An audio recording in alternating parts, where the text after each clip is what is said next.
reliability of the Postal Service in the upcoming elections. Let me be clear. The Postal Service is ready to successfully deliver the nation's mail-in ballots. We have a long track record of success delivering election mail back to 1864. Even though during the global pandemic in 2020, we were successful in delivering historic volume of mail-in ballots during a presidential election year, delivering 99.89% of the ballots from voters to election officials within 7 days, our recommended common sense time frame for ballot return by mail. We will be even better prepared for 2024. Our network is designed to readily handle a surge in mail-in volume, just like we do every election and holiday season. Even in 2020, the historically high number of ballots accounted for just 0.1% of the Postal Service's total mail volume that year. As in the past, in each general election year, we deploy what are referred to as extraordinary measures, enabling our dedicated people to expedite ballots through our system in the days immediately preceding Election Day when deadlines loom. These processes, procedures, and their schedules for activation are identified in my written testimony.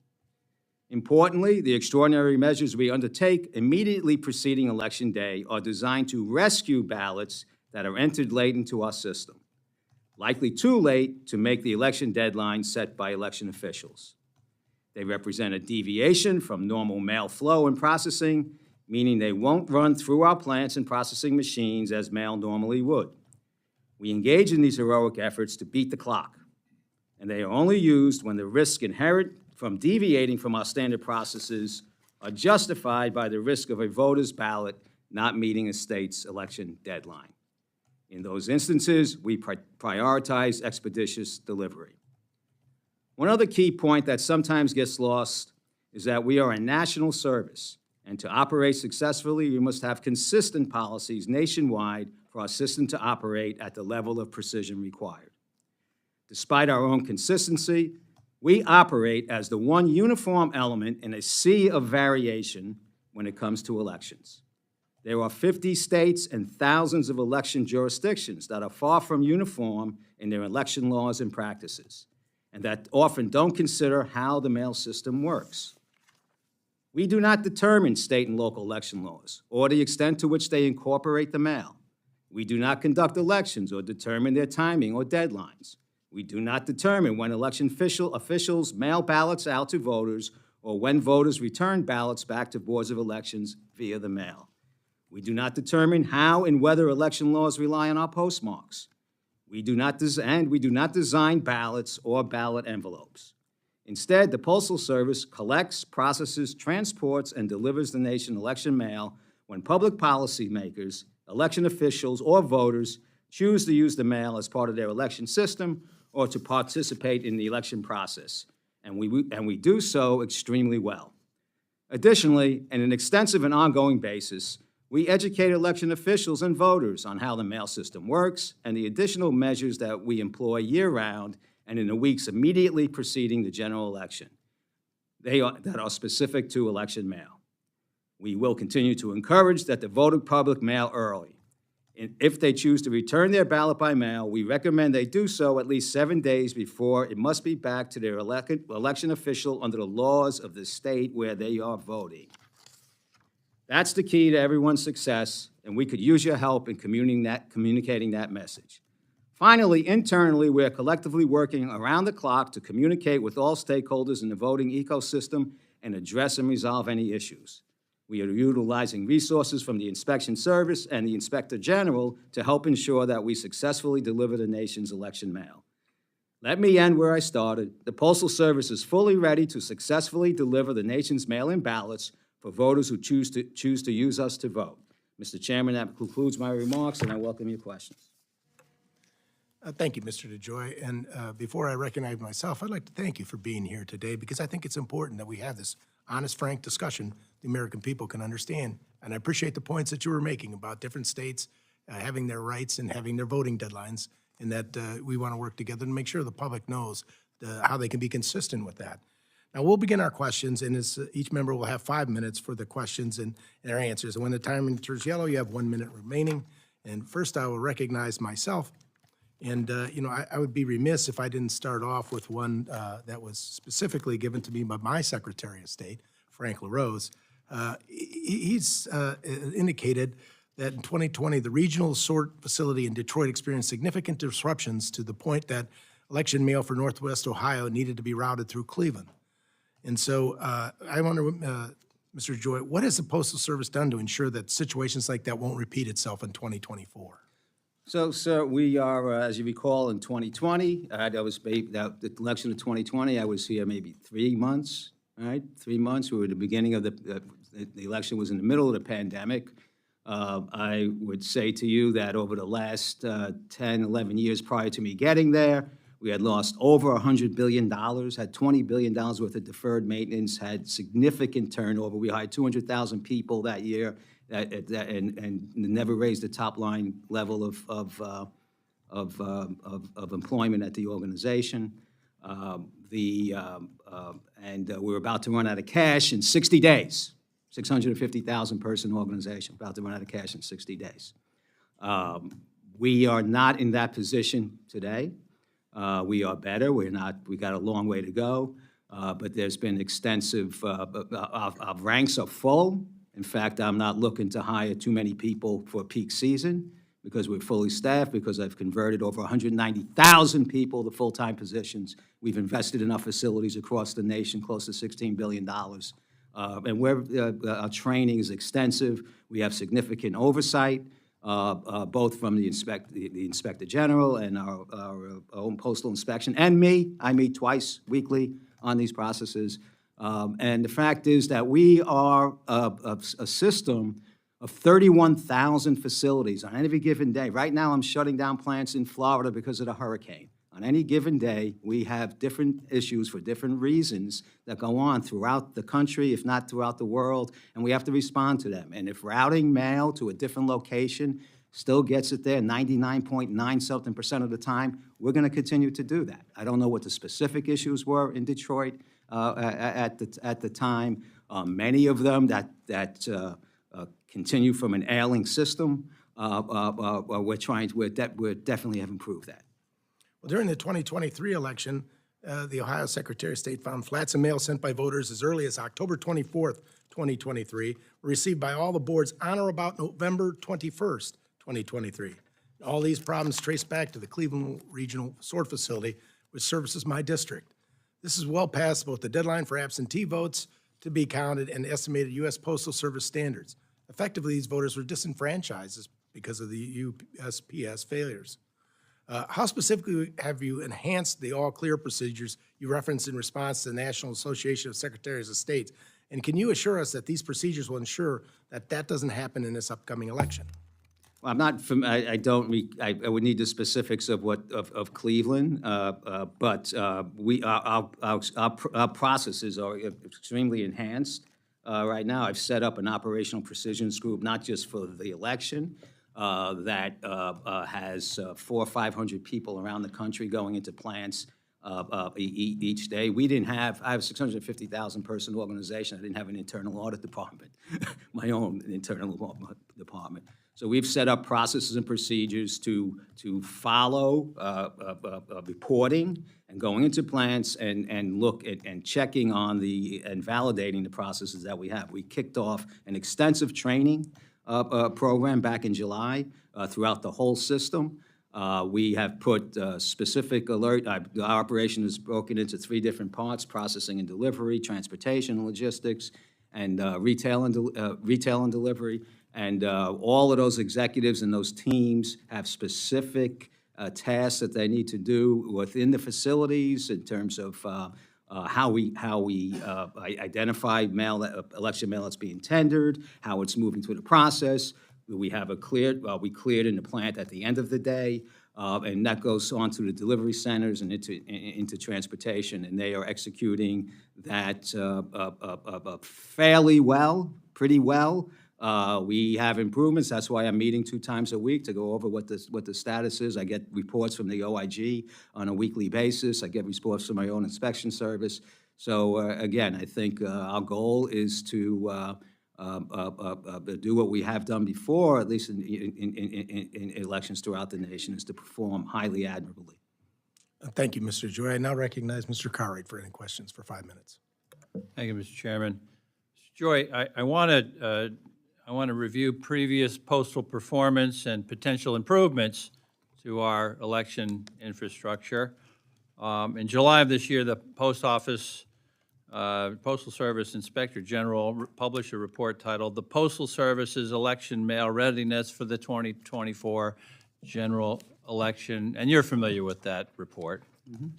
And I want to give you an opportunity to respond to some of the points made in that. The IG's report found, as you testify, that the Postal Service appears to be ready to serve the American public during the election, but the report did highlight a few opportunities for operational improvements that I'd like to talk about. The report found some cases of election mail policies not being properly followed in some facilities, which caused some ballots to be out of place. And to correct this, the IG recommended additional training and education on election mail policies. How are you ensuring that Postal Service employees, from clerks to letter carriers to supervisors, have the time and resources they need to understand and internalize election mail procedures? Thank you, sir. We are overwhelmingly enhancing our training across all aspects of our operation. That is the fundamental thing we need to do for these extra efforts that we put in election mail to actually work. Okay, so we are on lots of different processes and groups and departments in terms of our reorganization, and we're on a daily mission to train over 600,000 people across 31,000 ratty locations, I might say, on how to improve our operating practices across the board, and at this time, most specifically in the election mail area. Okay, we're doing very well at this, just not perfect. The OIG, on the other hand, has a couple hundred people. They send out to those same rowdy plants and interrogate and investigate our people and review processes, and they find some things wrong. They're perfect at that. Sure. Tell us what the Learn and Grow education series is. This is Learn and Grow is a normal process within the Postal Service where whatever subject matter that we want to teach our workforce on a specific issue, sometimes it's in general to all areas of the organization, sometimes it's specific to a department. We create content, be it written material, be it video, be it, and we put it out across the organization through stand-up talks and other methods of. And you've been growing that, is that correct? We talk to our employees a whole lot. Okay, Now, and on election mail, there's a weekly election mail education series that began in February. Am I correct in that? We have a lot of things that, yes, so that if we have weekly, there's a lot of material out there with regard to election and other service matters. Thank you. Now, the July Inspector General report also showed cases of employees who were trained on election mail policies but did not properly execute them during the election. The IG made multiple recommendations that management reinforce policies to postal workers handling election mail. In light of that report, how are you keeping election mail procedures front of mind for busy postal workers during the election? So I have daily reporting that comes up to our performance improvement group, that comes up to each of the operational executives. I demand a high level of attention from the high-level parts of the organization. I meet 2 times a week on specific election matters, both in terms of operational processes, the training, and the communication with the election officials. Is that the National Election Mail Joint Task Force you're talking about? I've created a National Election Joint Mail Task Force that includes our union ambassadors from our union that are in our plants and review processes and communicate up through a committee a group that I set up in 2020 that has stood up for the whole year to interact with election officials and our people to improve processes. All right. Now, your testimony mentions the Postal Service has many dedicated systems to get election mail where it needs to be, when it needs to be there. Can you discuss some of the details of these systems? Additionally, how will you track compliance with the systems? Well, systems is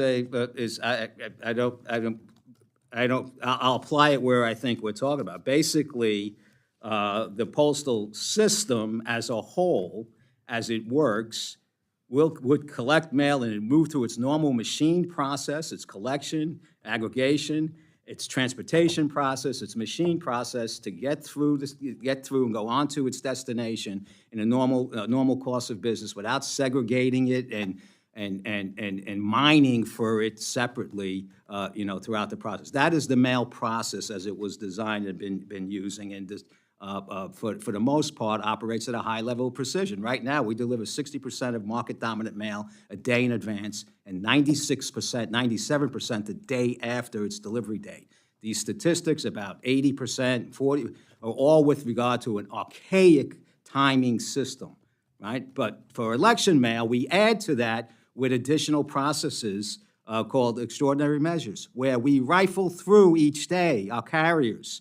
We rifle through 300 million pieces of mail as they move through the system, and look for ballots and pull them out and expedite them through a variety of different ways across the nation. And there's a host of other operations that we take when we look at how our machine processes are worked. Right now, we will not even put a machine in for maintenance without me signing off on it.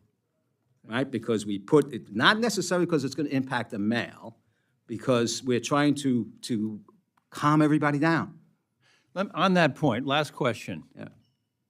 Are American citizens going to be able to trust mail-in ballots? Absolutely, absolutely. I don't know why you wouldn't. We've delivered in the heightened part of a pandemic in the most sensationalized political time of elections, and we still got with a lot of noise, for lack of a better way, at the particular time, and we delivered at 99 point whatever % I mentioned earlier. So Thank you, not- Mr. not a Chairman. I'll doubt. yield back. Thank you, Mr. Cartwright. Now recognize Mrs. Hinson for 5 minutes. Thank you, Mr. Joyce, our chairman, and our ranking member, Mr. Cartwright, for serving in that capacity today. Thank you, Mr. DeJoy, for coming before our committee. I think, as it's very clear here, Americans need to be able to trust you and that they can rely on you to get their election mail not only sent, but processed effectively, and then, of course, after that, accurately counted. And I know you're not a part of that part, but it's got to get there first. Earlier this month, a group of state election officials submitted a letter to you expressing concerns about that process for the mailed ballots for the general election.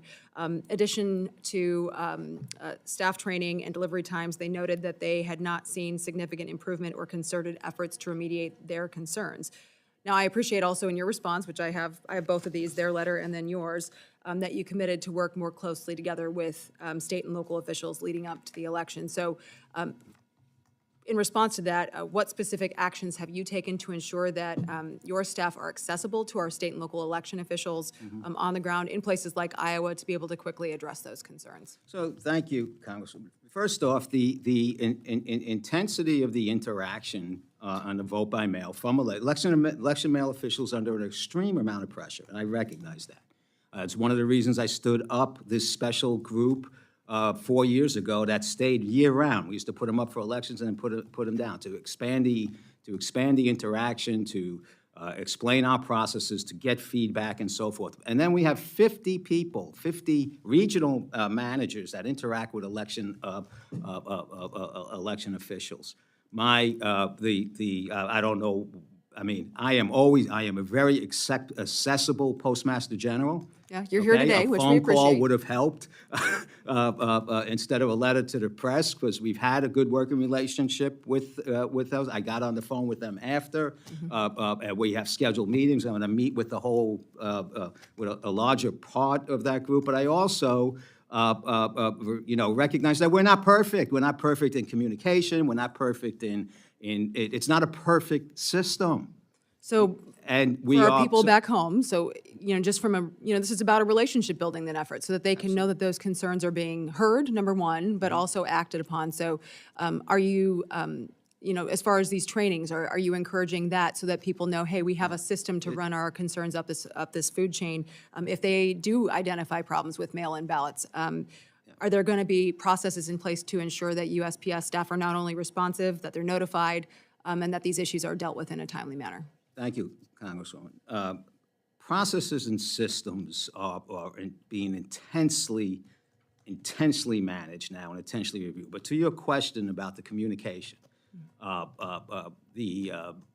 we're a large organization going through a lot of change, and as intensity builds, sometimes we're the last to the party, right? And we need, because of our functions. I have, after my conversation with those election officials, I convened a whole group that is in the nationwide election mail, our group. I convened a meeting of the 50 state people that are out there. I reviewed all their interactions. We had a review. I've added more executives to that particular team. I set up 2 meetings a week with them where we are analyzing the feedback and the complaints, and it's coming up through a larger executive team, and we're engaging in trying to be, however, we are proactive, but we need to be more proactive and not just wait for issues to come to us to have dialogue with these people, but to be proactive and express and building confidence. Yeah. Well, and you talked earlier about standard procedures, right, which I understand, and every election law is different in state to state, and I know you included that in your testimony, and I think just as we're having, the bigger conversation here about process, making sure that there is a very, very clear process. The relationship is part of it, and I appreciate those conversations are happening, but making sure that our people know, hey, we're keeping an eye on this. You have a standard process in place to not only deal with it in a timely fashion, but also remediate it and make sure it never happens again. Understanding that you are going through some of these major systematic changes, people don't want an excuse of a change. They want to make sure that their ballot's going to be there in time, right? And I think that that's what, when we're dealing with these people back home, I just would encourage you to be sensitive to that.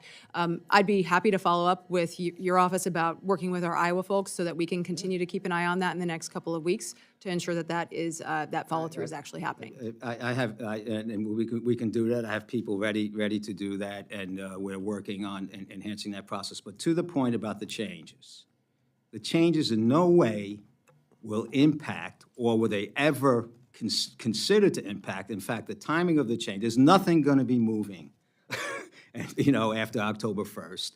We have decades to catch up with, and we've timed the changes, however good or bad they went, because there were other areas that they went well.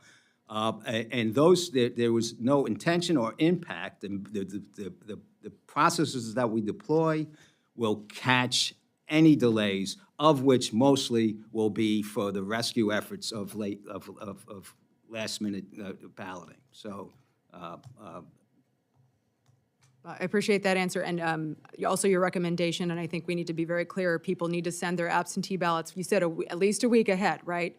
At least a week ahead, I think. Help us out. Very clear, let's get those in the mail as soon as possible. Thank you, Mr. Chair, I yield back. Thank you very much, Ms. Simpson. Now recognize Mr. Pocan for 5 minutes. Great. Thank you, Mr. Chairman. And thank you, Postmaster, for being here. I know we had a meeting a while back kind of behind closed doors, and you and I had a good, frank conversation on a number of issues. As you know, I've been a bit critical of some of the changes that you've made. You may remember I had, 5 days, people didn't get their mail in Madison, Wisconsin. I remember you being frank. Yes, I was. Thank you.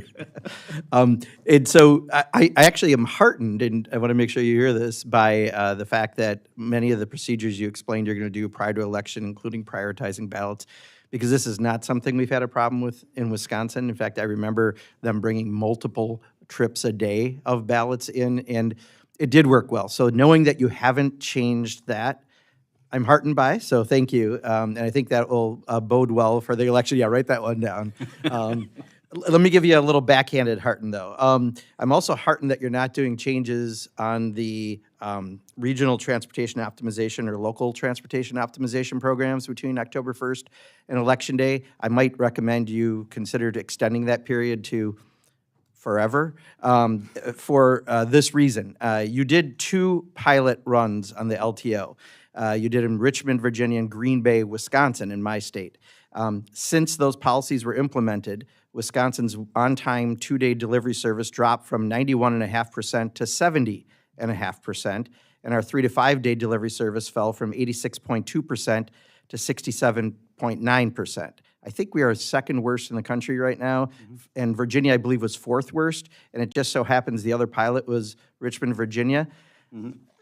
It seems to be perhaps some coincidental, operations that it's happening that way.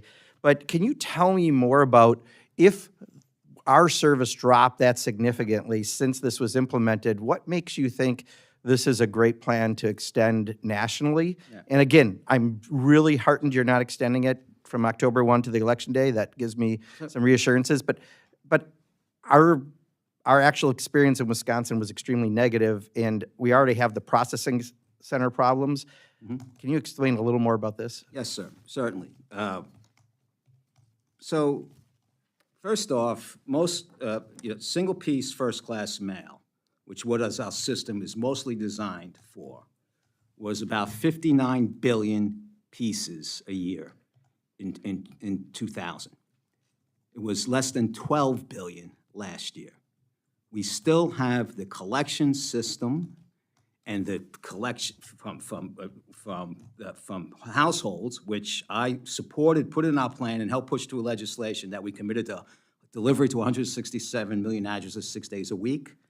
Okay, but the collection and collect it back to our spots, but we still run trucks, 50,000 trucks a day, 30%, 30% full. And we still have archaic business rules If I that could, generate these. yeah, if I services. could, just because I want to make sure I have such limited time. The problem is when you quit picking up mail the same day and they have to wait another day, they put something in on Friday, it doesn't get picked up till a Monday, right? The extension of that amount of time, remember, we had this conversation behind closed doors.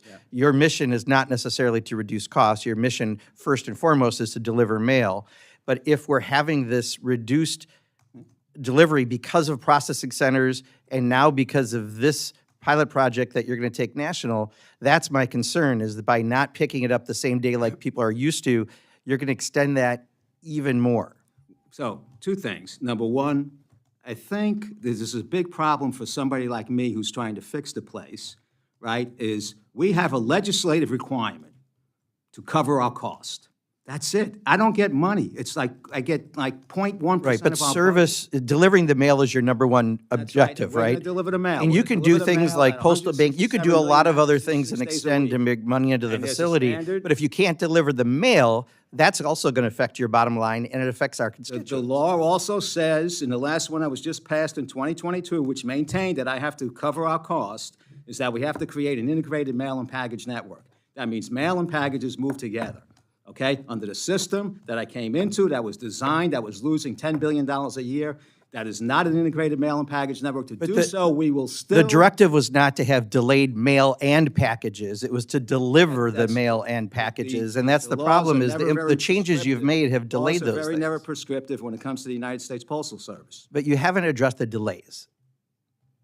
So the delays, number one, we do have some operational implementation delays, right, in terms of changing it. There is also, this is one of the reasons I went in for the 3661, right, that we have in front of the Postal Regulatory Commission, to reconstruct. My whole national system is tied to a collection box time that's 30 miles outside of Roanoke, Virginia, for 2 pieces of mail that are in there. My whole system has to operate that way, around that. That's why we're losing so much money. I need to adjust some of those business rules that will still have mail delivered 1 day, 2 day, 3 day, 4 day, 5 day at the worst. Some mail might go a day later in a 2 day to 3 day, but most mail will accelerate once I do that. We will drive significant cost out. And a 5-day system for a package delivery, which would move with the mail, is faster than UPS and FedEx on the ground. Right? So there are some adjustments. This cannot be fixed. This cannot be integrated. This cannot make money unless we get realistic about what has happened to the organization over the last 15 years, despite the 2006 PAEA legislation, which was probably the worst legislation ever thought up by the Congress, and that dramatically was punitive to this organization. So, Mr. Chairman, I'll try to get an answer in the second round. I thought I answered your question.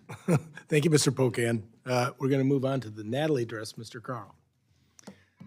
Postmaster General, thank you for joining us today. We had a very good conversation the last time we got together. It was behind closed doors. It wasn't intentional. We were just trying to get some questions answered.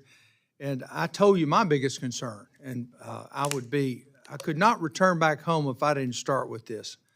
But you closed the post office in Spanish Fort, Alabama, and I had asked you if you would check on that, see what the possibilities are of opening that location back up. It was a simple retail. It wasn't mass managed. It was a very simple post office. And I want you to understand, like I told you at the last meeting, that by closing that post office, they lost their identity. And I get a text every day. I get hammered on social media every day. And we receive at least one or more phone calls every day wanting to know when the post office is going to be reopened back up in Spanish Fort. What can you tell me about that? So, Senator, first, I did not close that post Well, office. okay. That post office was closed a long time ago, as many hours in post offices were adjusted. About 70% of our post offices don't cover the cost of the people that work there. We could not, when we come to an end of a lease on a facility, landlords in those towns make uneconomical offers to us to renew, thinking that we would have to stay, and we could not make a deal with that particular landlord, and have not been able to find, and we communicate this a lot through my staff, but we've not been able to find suitable locations for a retail operation there. There are other post offices within, a few miles of that particular one. But I will, this year is our year to look more at how we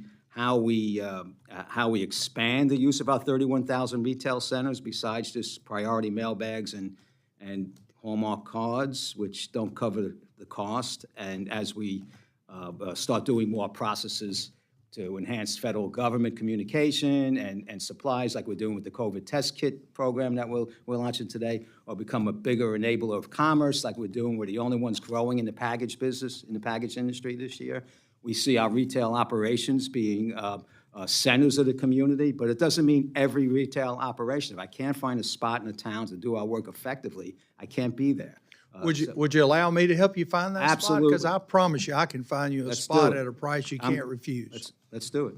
And, well, you have whoever reach out to me, and I'll speak- personally will go to Spanish Fort with them, and I know most of the owners of the strip malls and such, and we'll make sure they get what they want, which is a post office and their identity back, and I appreciate I that. need a good rate, though.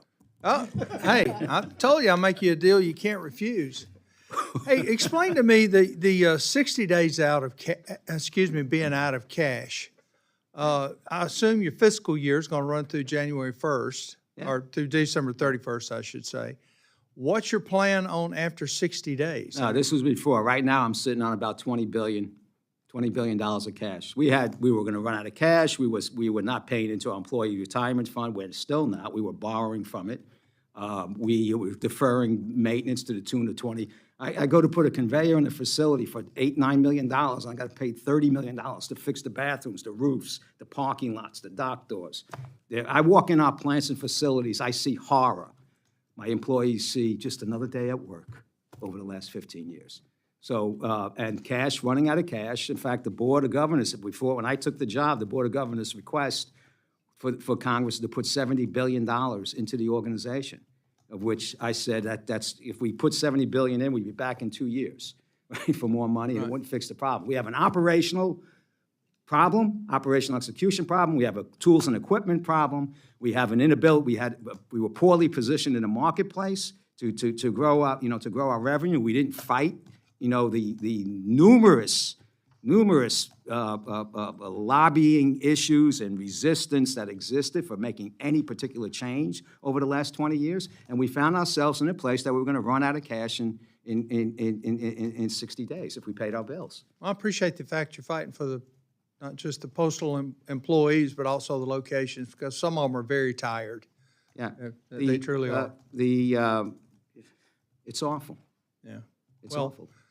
Thank you. I've got more questions the next round, Chairman. Thank you, Mr. Carl. Now recognize Mr. Edwards for his 5 minutes. Thank you, Mr. Chair. Mr. DeJoy, thanks for being with us. Thanks for taking on this task. I can't imagine a job with any more risk unless maybe it's Speaker of the House. You're not in an envious position. I need to be able to convince the folks back at home that absentee ballots are secure. And I'm still not able to do that. Could you walk me through very carefully a day in the life of an absentee ballot, from the moment that it gets put in the mailbox till? So we'll start with, let's start with the outgoing, because that's quick. Most election boards come, we have a tendering process, we have a way of marking ballots within the system. So they bring in trays of mail usually to go outbound, and we have a handoff. They can't come in the plant but we have a handoff.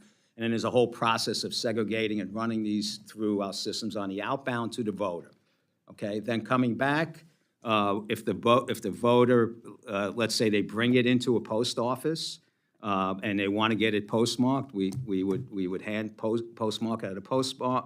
It usually gets put in with the loose mail, maybe separated in a different tray, but it moves with the loose mail from our post office on a truck, our secure trucks, into the plant where we have processes to put it in the mail system, the machinable process, but also look through the plant at the end of the day to make sure that everything has cleared. We look in the machineries, we look in the corners, all that to make sure that it's cleared. And then we have special, especially now, come October, special processes to do coordinated with the election boards to shuttle back and forth mail to the election office. When we get to now, I think October 21st, when we turn it on, we don't even bring ballots back to the plant. If they're picked up from the collection box into the post office, ballots that are brought into the post office, we separate them, we hand stamp them if they're local, and they go right back to the election officials, and that's a coordinated effort. If they're going out of the area, back to the plant, we make sure we're cleared at the post office. They're again put with the loose mail and run back to the plant where they get processed and put back into the system. And we also to extend our reach from a post office which serves a couple of 5-digit zip codes, we may put a hub to run multiple post offices to do the same, so it doesn't have to go back to the plant where we stamp and run secure. It goes back to that hub, and then back to we aggregate and go back to the election official. This gets done, sir, like every night religiously as we're going through. So we have, from my standpoint, very, very tight controls over what gets put in the system and gets delivered. I mean, it's in with 300 million other pieces of mail. We try and call it out, but we kind of babysit these pieces, through the process. So would you? It sounds like there's a lot of visual inspection in there. That there's no real hard, firm electronic way to track a chain of custody from point A to point So I would say most ballots don't. I mean, the exceptions are what I spoke to you about. Most ballots run through the machined process that goes through our system. I think what I would tell you, sir, is our hand control throughout the system is a reliable hand control. Our people see ballots, they dive on them. There's been very, very, very, very little proven other types of issues with us with regard to the processes that we deployed. Well, thank you. I'm going to run out of time. But there's one other line of question I'd like to ask. Do all state ballots look the same? How do you know to treat one in Minnesota the same as one that you get from North Carolina? Yeah. They don't look the same. And just the exceptions that we are talking about with the United States Postal Service are few, just as they are with the election boards, but they are there too. We get ballots with wrong addresses on them. We get ballots with non-machinable, not ability to run through our machines. We get a whole host of other issues, exceptions to, to the process, besides that they all look different. There are a number of states that have put an ID, so with regard to tracking, I misspoke. Those election boards that put an IMB barcode, we have recommended a barcode that they put on their ballots, they're both outgoing and incoming. We can watch that electronically through the process. And we collect that data and we make it available to the election boards so they can watch it. They could watch it going out, they could watch it and tell their voters that they received their ballot, and when it puts back in the mail, they can watch it coming back. We don't get into that data, we just make it available. If every election board did that, if every state did that, we'd have a whole lot easier job making sure that we perform at that high level, and it would be visible. That has been tossed around by Congress a number of times. Carolyn Maloney, when she was here, I worked with her on a bill, to put that through. We are considering internally with our board trying to put in what we call a contract, a contract together for certain election boards where we can define that process, define the paper, define the barcode, define what everything looks like. I would tell you 4 years ago, 6 years ago, that was not something that would have got any traction, in the Congress or anyway. It costs money. Election boards don't have a lot of money, right? Somebody's got to pay for it. I don't have a lot of money. So we have to come up with a methodology, but that would get at what you want. But there's not been a willingness to, it's an easy thing to figure out if you're in the material handling.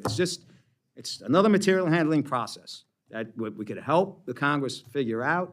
It's just then we have to get the states to adopt it, right, and use it. Thank you very much, especially thanks for the suggestion. We'll be back in touch on that one. Thank you.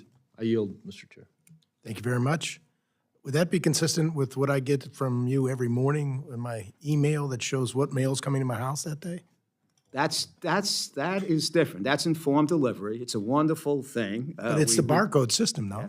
What's that? It's a barcode system. Well, it's actually, we tie it to a barcode, but it's also a visual. It's camera image, right? So we take photos of everything as it moves through. So it's an image, and we deploy that on our package business when I arrived here. And we plan to do a whole lot more with it. It is there are various areas we've been discussing, and our general counsel here has been discussing, other methodologies of how we can, track stuff. But I think it's all kind of makeshift, and I don't want to be a proponent of makeshift solutions, right? I think the barcode that I just spoke with Congressman Edwards about, the IMP barcode, we expect perfection in an imperfect system, right? And if we want that perfection, we're all in. Let's try and help. We have suggestions and ideas as to how to do it. But as far, and look, I speak frankly also, as far as, we do everything we possibly can in an imperfect system that expects, the perfect. And we're a good target for a lot of blame. We're a good target for a lot of blame, because at the end of the day, the piece winds up with us someplace, right? And or came from us if it's presumed to be late. And that's it's not healthy. It's not a healthy environment for the nation, for our employees. I'm fine. I was just trying to point out that since that's already exists in your system, someone could know if they see their ballot and when they send it back in, if we use that program. But moving on, you might be surprised, but other members wanted to weigh in today so they could be part of this panel. And I told them that we weren't going to do that. However, if they submitted their questions to me in writing, I would make sure that I'd make it available for you. And only one person did, and this is from Andrew Clyde from the great state of Georgia, who wanted to talk about the Georgia Regional Processing and Distribution Center. Earlier this year, the U.S. Postal Service created a new regional processing and distribution center in Atlanta, which had a negative impact on mail delivery. Many of the facility's operational changes occurred just 3 weeks before Georgia's Republican presidential primary, raising a concern over mail-in ballot security. Are Georgia mail-in ballots secure for the upcoming election? Please tell me all the steps that the U.S. Postal Service and the Atlanta Regional Processing and Distribution Center are taking to ensure the security of all the mail-in ballots. And secondly, how does the U.S. Postal Service track and monitor completed ballots in their facilities to ensure they are prioritized and reach their destination on time? So, just one thing on the Georgia Service. We're putting over $500 million into Georgia, Atlanta, Georgia area. Georgia Service is going to be some of the best in the nation shortly. When I arrived here, our service hasn't always been good. When I arrived here, our service was in the 70s in most areas. We built it up by spending a lot of money and hiring a lot of people and repositioning. So where it was like 94, where it got very good towards the end of 23, before we started embarking on these big specific, big specific changes that happened. And back then, Georgia was always in the bottom 25% of our performance. What went on in Georgia is an embarrassment to the organization, okay, and it should not have happened, and we are correcting for it, aggressively. I don't want to get into all the different reasons. Specifically with regard to the primary election, we got through that because I put a whole bunch of people down there and a whole bunch of double-checking processes in place. And the primaries, the performance was good on election mail for Georgia. Okay, we have some of the service issues that we talked about with regard to the standard, but I have special gimbers going on in each of our 4 plants around it's mostly in the 3 plants around Atlanta. Every day people going in there, every day getting reporting, every day looking at closeout for ballots, and we're going to deliver Georgia's election ballots just fine. It's good.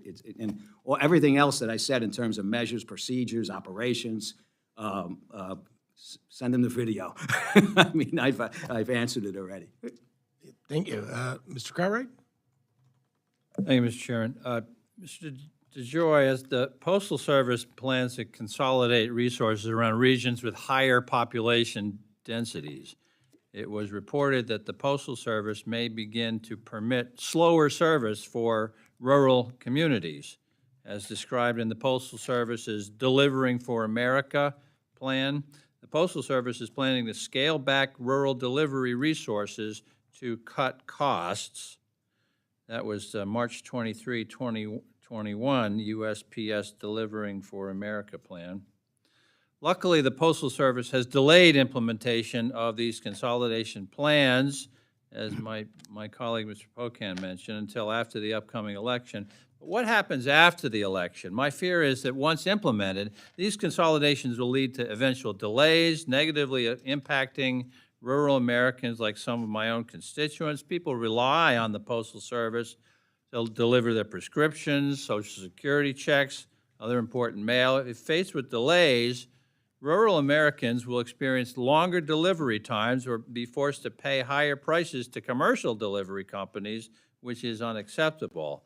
According to an August article in the Washington Post, August of this year, you stated that some portion of the mail showing up later is a price that has to be paid for letting the post office be neglected. And I'm hoping you can shed some light on those comments today. Is it acceptable for hardworking rural Americans like my constituents in northeastern Pennsylvania to be subjected to longer delivery times? Do you really think that rural Americans should have to pay the price, figuratively and literally, because of the Postal Service's management? Mr. DeJoy. So I disagree with the premise, and I think it's an unfair accusation considering the condition that the Postal Service has been allowed to get to, and also concerning, well, prescriptively what we're striving to do. First of all, we are not consolidating I have opened operations around the nation. We have put in sorting and delivery centers in communities that were old abandoned plants throughout the nation. With regard to what we're going to do with the collection, what we're striving to do with regard to a collection. First of all, on delivery, medicines. Medicines come from, industrial bases, right, get shipped. We are committing to 6-day-a-week delivery. No matter where you are, we deliver. That's going to happen. So all inbound is going to move faster when we get done with this, because we're accelerating the concentrations of volume through the system to get there. On the collections, we go out 200, 300 miles each day to pick up, something from a place, and the whole system has to wait for that to start moving in an efficient manner. What we have in our filing is that we match that pickup and our delivery with the same thing. We are 6 to 24 hours. There'll be a 6 to 24-hour difference in the 1 day to 2, in the 2 day to 3 day, 3 day to 4 day, 4 day to 5 day. For that particular mail, that is out of reach to do successfully. It will not go beyond 5 days because I'll put it up in the air and fly it if I have to.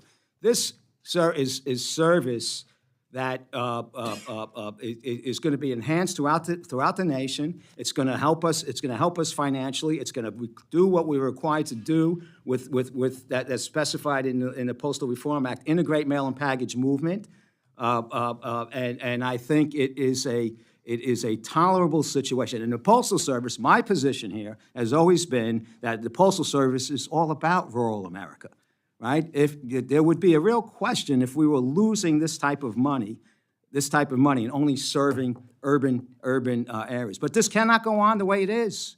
It just cannot go on.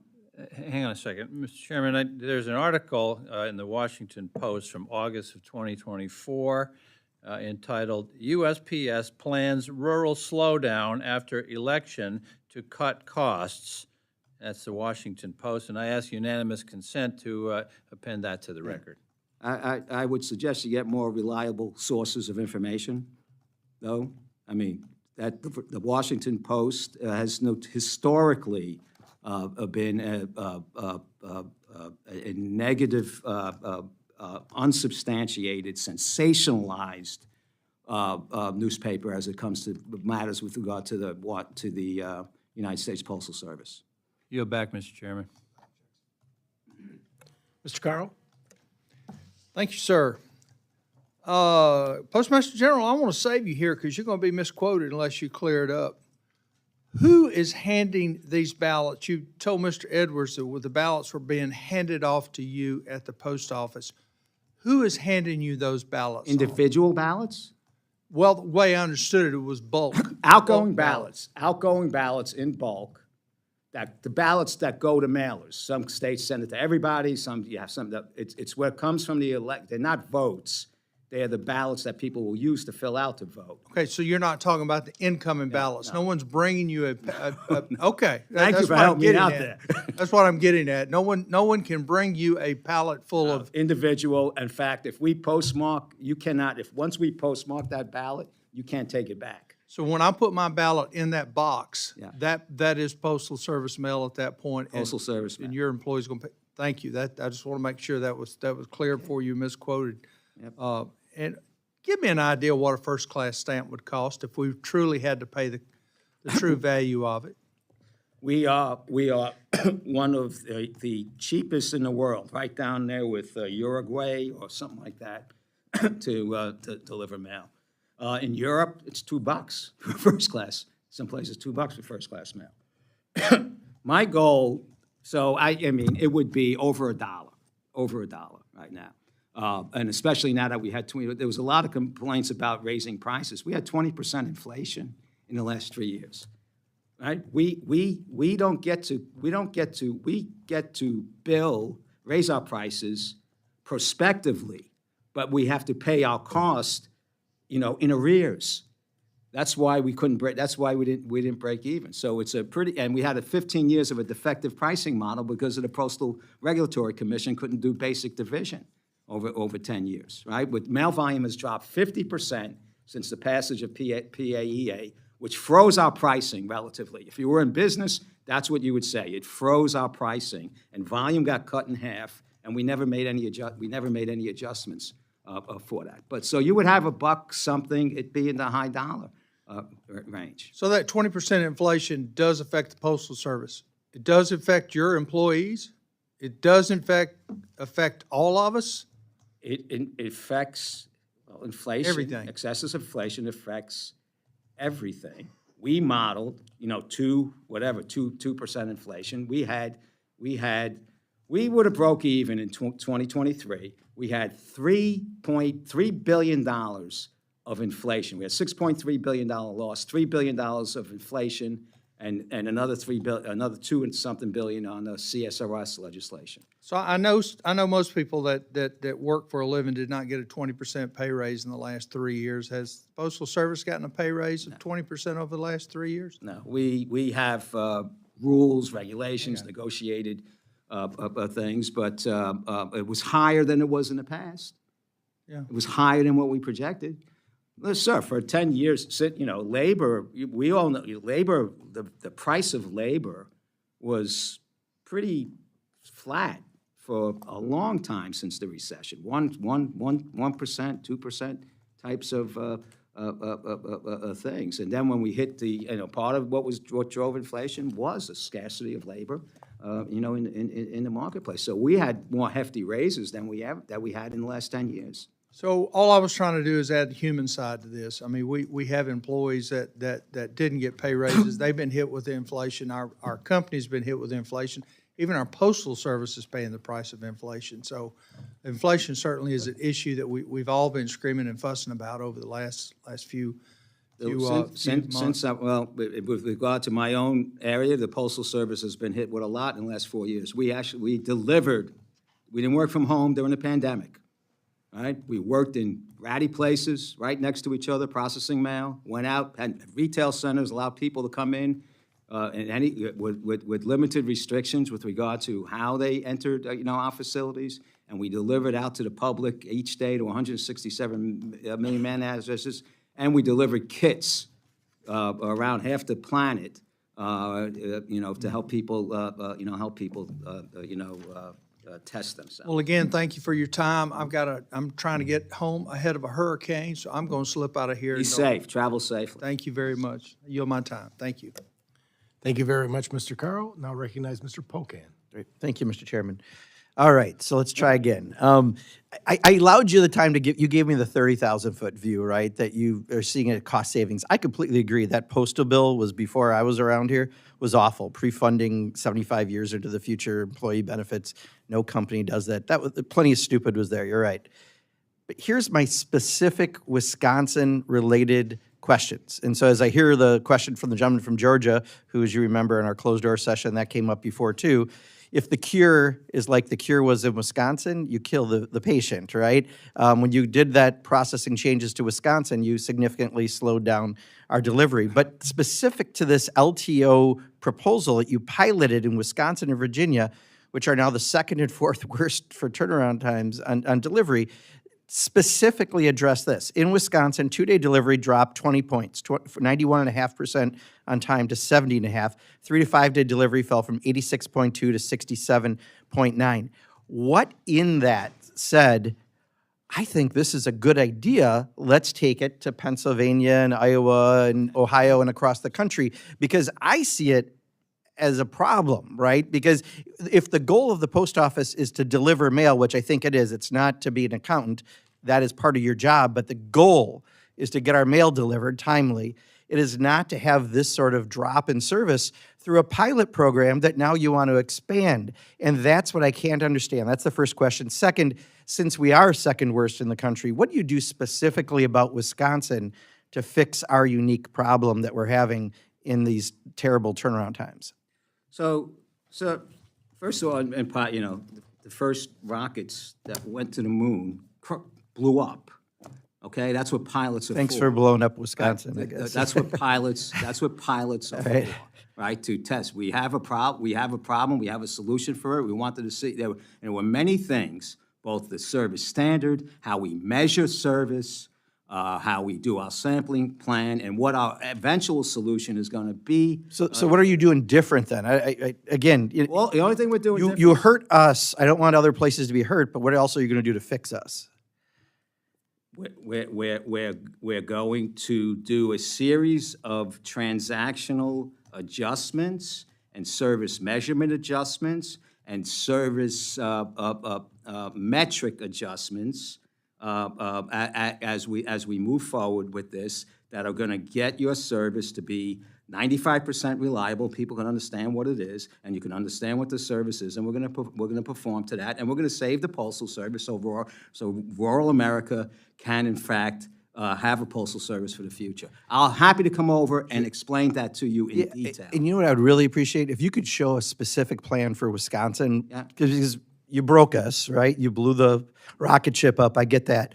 Yeah, well, But what are we doing one now second. to That service fix standard, if things? you look in Wisconsin, right, the next day, we're at like 95% on time. I would just like the plan to fix the service that dropped 20 points in multiple metrics of mail being delivered in my state. And then a follow-up question is, Tammy Baldwin, our senator from Wisconsin, sent you a letter about specifically some newspapers and problems they're having in Wisconsin. Monaco, Wisconsin, Lakeland Times lost 500 subscribers, 100,000 subscription revenue, not advertising revenue, over the past 4 years due to the closing of the Wausau mail processing facility, which again is what you're doing in Georgia right now, which is why I worry about the cure killing the patient, because it kind of did in Wisconsin. She also talked about in Iron County, their paper, 139-year-old newspaper, may face serious declines. How do you address that? So I don't know about the Wausau closing. We have plenty of plants and facilities in Wisconsin. I also know that the periodical industry is under significant duress. I also know that I tape a quarter to every periodical I deliver. That's how much we lose on every single periodical. But if you get your weekly paper 2 weeks later, which is kind of what's kind of happening here, I don't. people aren't subscribing. Well, I don't buy that. I'm It's a telling you, generality that I do not. that rocket I ship need you more- blew up more also specifics. blew up with the processing center, what you did, consolidation, when everything kind of comes out of Milwaukee now, no matter where you are in the state, you close multiple places. This is the problem of some of the efficiencies. And I understand, I truly understand you're focused on the cost savings. I just want you to be as focused on the delivery of mail, which is the mission of the Postal I'm Service. very focused on the delivery of mail. No, you can go ask 650,000 employees where I spend my time. It is focused on the delivery of mail. Well, and then I'm looking at the metrics in Wisconsin, Well, I'll and try unfortunately, harder. they're not working. Try harder. I appreciate it. And I appreciate that plan, too. Thank you.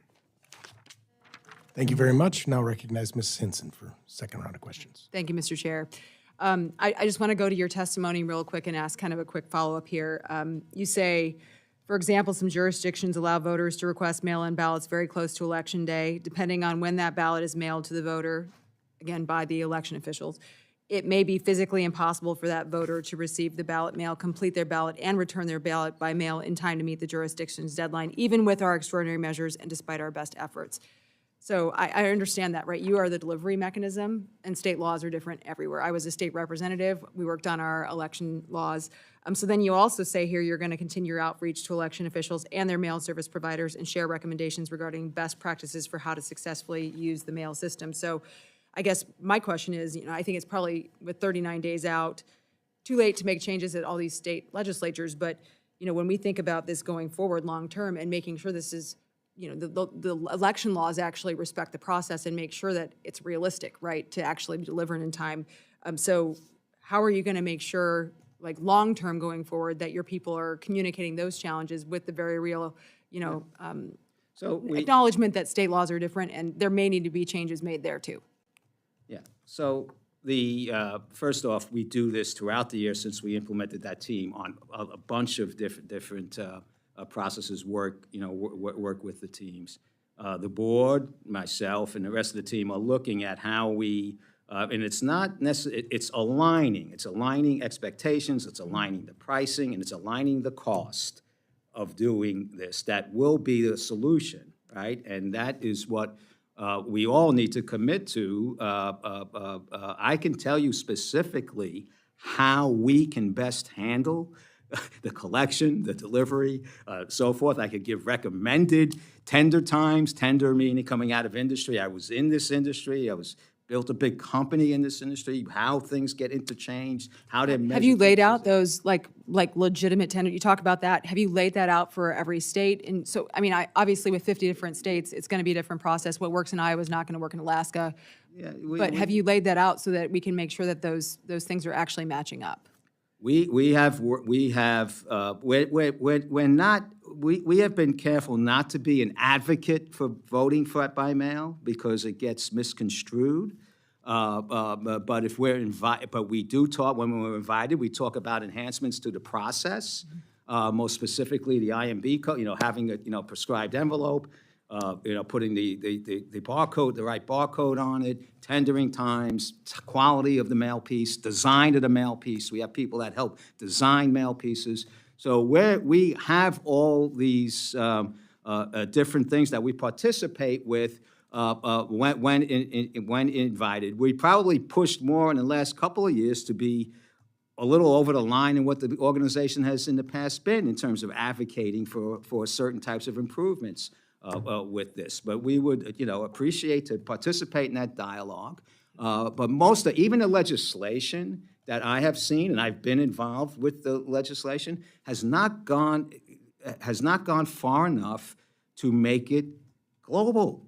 And then we're still dealing with the improprieties of everything has not gone far enough to figure out how it gets paid for, right? And so forth, which then therefore requires us to do all these, what I would say, and which was done even before I got here, I just kind of organized a little, these super unbelievable task of rifling through $300 million pieces of mail each day across 3.5 million square miles looking for ballots. Yeah, I just want to make sure that as we go forward, to continue refining this process and make sure it works not only for each individual state, because I want to make sure our states have a purview over these elections, as they should, but I also want to make sure that those laws are realistic in conjunction with what you can do to execute that. And, timing is everything, but I also understand, at the end of the day, Election Day this year is November 5th. If you're saying, 7 days at least ahead, and election law in that state does not jive with that, then something's out of whack here, right? And we need to make sure that we're communicating that. And I'm happy to be a part of that conversation,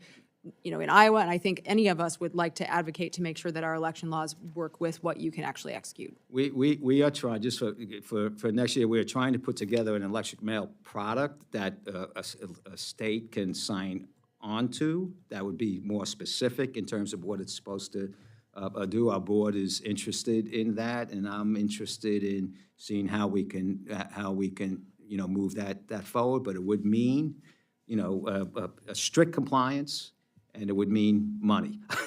No, understood. Well, thank you for coming again today. Appreciate the answers, and I'll follow up with you on Waterloo. Yes, I Appreciate it. think I'll have good news for you. Thank you. And with that, our time is concluded. There may be some members who couldn't make it today, but also like to submit questions for the record. Please submit any of those questions for the record to the subcommittee staff within 7 days. Given the current election readiness climate, we're asking Postal Service to respond to these questions within 15 days. Again, I really want to thank you for coming in today, Postmaster General DeJoy, and I appreciate your honesty and your candor. And with that, it concludes our hearing today. Stands adjourned. Thank you.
The subcommittee will come to order.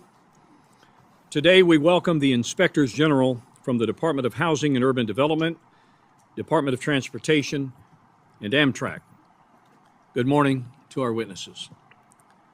The HUD IG, Ray Oliver Davis, the DOT IG, Eric Soskin, and the Amtrak IG, Kevin Winters. Thank you for appearing before us today and for your service to the taxpaying public.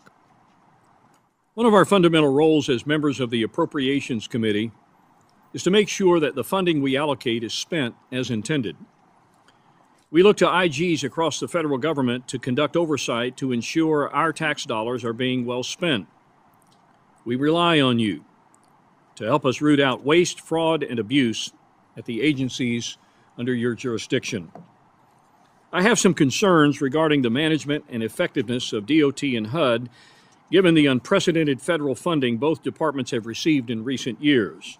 I have similar concerns with Amtrak, which, although a for-profit organization, receives billions of dollars in combined annual appropriations and Infrastructure Investment and Jobs Act, or IIJA, advance appropriations. Your audits and investigations provide a critical window for policymakers and members of the public to peer through. I'm most interested to learn about the outcomes of your various reports, which recommendations have been implemented and which have not, and where additional congressional attention may be needed.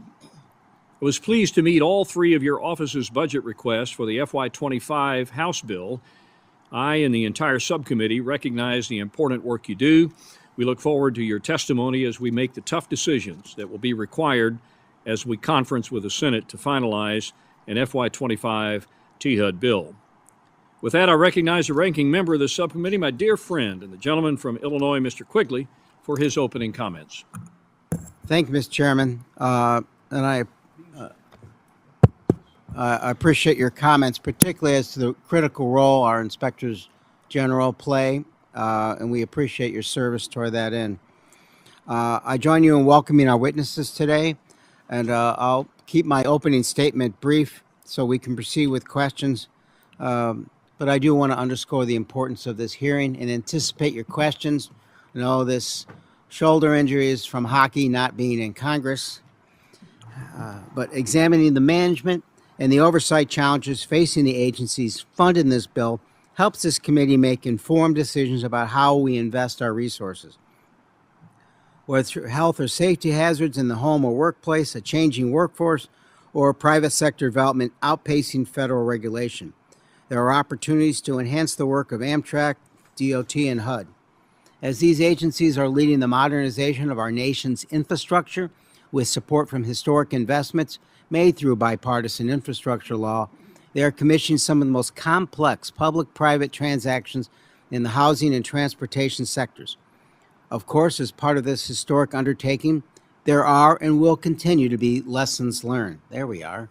Now I got to start all over. I believe the Amtrak CEO, Stephen Gardner, Secretary Buttigieg, and Secretary Todman have what it takes to effectively run these agencies. And I'm here today to learn how I can strengthen my work with them to make sound improvements. I look forward to learning more about how the agencies funded in this bill are meeting their management challenges and where they can make progress. Thank you for being here today, and I again thank my friend, the chairman. Thank you, Mike. This morning, we'll begin with the DOT's Inspector General, Mr. Soskin. Mr. Soskin, your full written testimony will be included in the record, and you're now recognized for 5 minutes. Chair Womack, Ranking Member Quigley, and members of the subcommittee. Thank you for the invitation to testify today about our office's oversight of the Department of Transportation's programs and activities. I'm pleased to appear alongside my HUD and Amtrak counterparts, IGs Oliver Davis and Winters. The independent and objective oversight that our offices each provide serves a vital role in keeping the federal government effective and accountable and providing transparency to the American public. I greatly appreciate the subcommittee's interest in and support of our work. At DOT-OIG, we conduct audits and investigations that promote economy and effectiveness in DOT's programs, that provide information to Congress and to the American people, and that detect and prevent fraud, waste, and abuse. This mission affords us a unique perspective of the challenges DOT faces. My testimony today focuses on 3 areas from our work. First, DOT strives to make the U.S. transportation system the safest in the world, conducting data-driven assessments of risk and implementing effective mitigation actions is therefore critical. For instance, while traffic fatalities have decreased by 5% from their 2021 high, DOT still faces a tall task in its work to ameliorate surface transportation safety risks. In the aviation safety realm, FAA has taken important steps, but is still working to address several of our recommendations related to the 2018 and 2019 Boeing 737 MAX crashes, including improving risk assessments after safety events. Our office is also completing a review of FAA's oversight of Boeing 737 and 787 aircraft production. We will be issuing a report with recommendations next month. Second, the department is charged with improving infrastructure while ensuring prudent stewardship of taxpayer dollars. In fiscal year 2023, DOT's contract and grant obligations totaled $112.3 billion. This is a more than 50% increase from fiscal year 2019, influenced by COVID-19 relief funding and the IIJA. As these funds flow, DOT must focus on oversight that ensures compliance with federal law, that prevents fraud, waste, and abuse, and that promotes competition. Our recent reports have pinpointed weaknesses in contractor and grantee oversight, resulting in millions of lapsed and inactive funds, unsupported costs, questioned costs, and improper payments. Another challenge as DOT administers these IIJA funds is posed by increased domestic content requirements. For example, we recently issued a report describing weaknesses that hindered FTA's oversight of Buy America requirements. This looked specifically at the Southeastern Pennsylvania Transportation Authority's now terminated contract to purchase rolling stock from the state-owned China Railway Rolling Stock MA Corporation, CRRC. But our audit made recommendations that will apply more broadly. Third, DOT has taken on the ambitious and imperative goal of transforming our transportation system. Key challenges include maximizing the benefits from airspace modernization and strengthening cybersecurity. In addition, DOT will need to act thoughtfully to attenuate safety risks without inhibiting the ability of companies and other players to innovate in numerous arenas. On one hand, the primacy of safety is deeply woven into the department's DNA.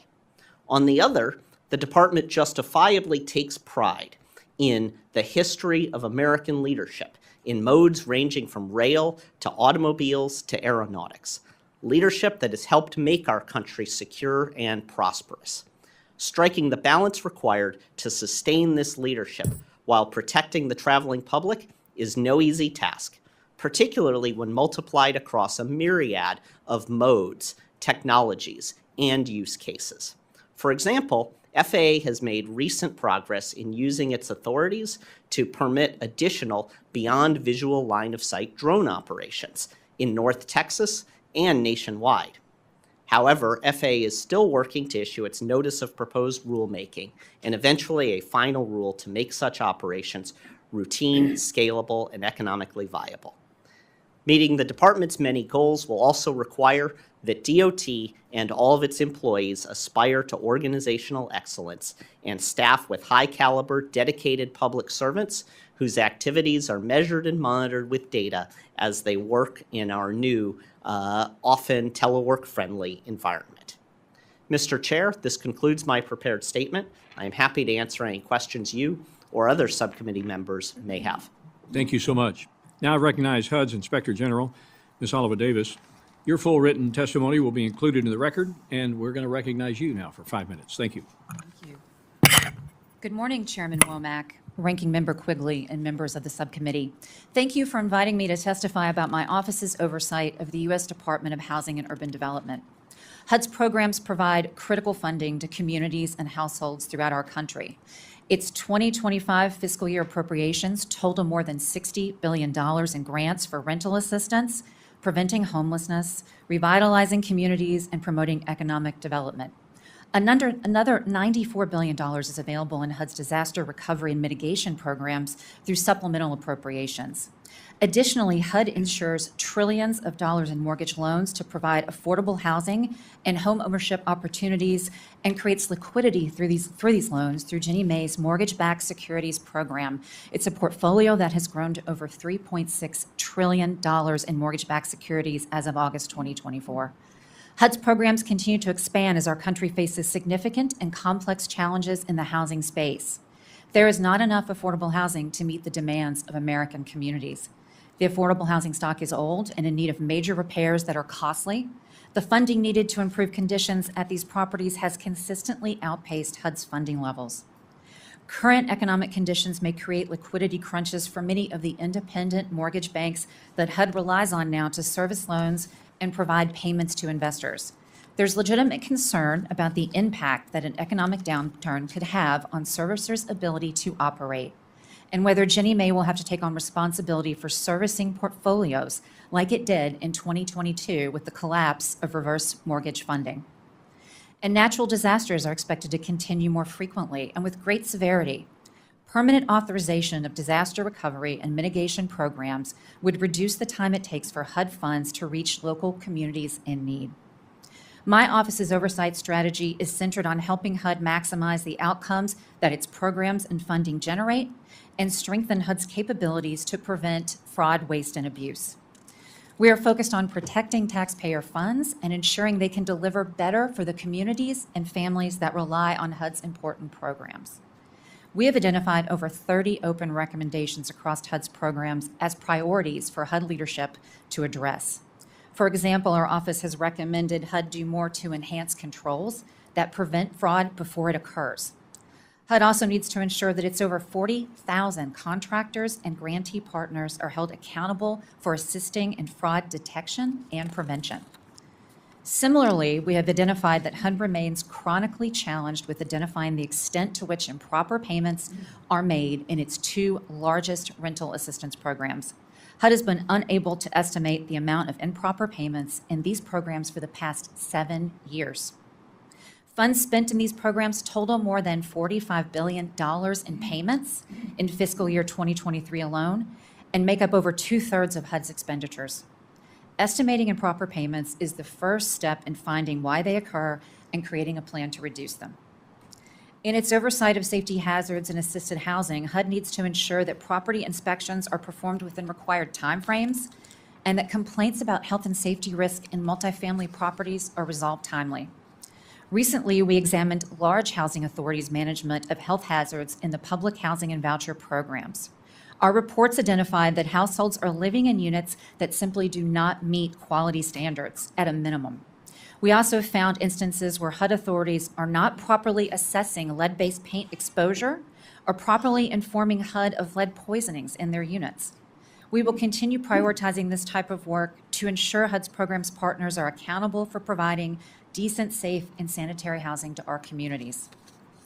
We have a strong partnership with the Department of Justice in combating sexual assault and misconduct by landlords receiving HUD funding. This work has secured settlements with landlords to provide monetary damages directly to victims and has resulted in agreements that they will never again be landlords and thus never be in a position to victimize vulnerable tenants again. To conclude, I am proud of the hard work that my dedicated staff is doing and the robust oversight that we're providing. And I also want to thank the subcommittee for their continued support of our budget. And I look forward to working with this subcommittee in the future and answering any questions you may have today. Thank you. Thank you. Finally, it's time to recognize Amtrak's Inspector General, Mr. Winters, our resident devil dog, Marine Corps retired Brigadier General. Thank you for your service to our country. Your written statement will be included in the record, and you're recognized for 5 minutes. Chairman Womack, Ranking Member Quigley, and members of the subcommittee. Thank you for inviting me to discuss our oversight of Amtrak's programs and operations.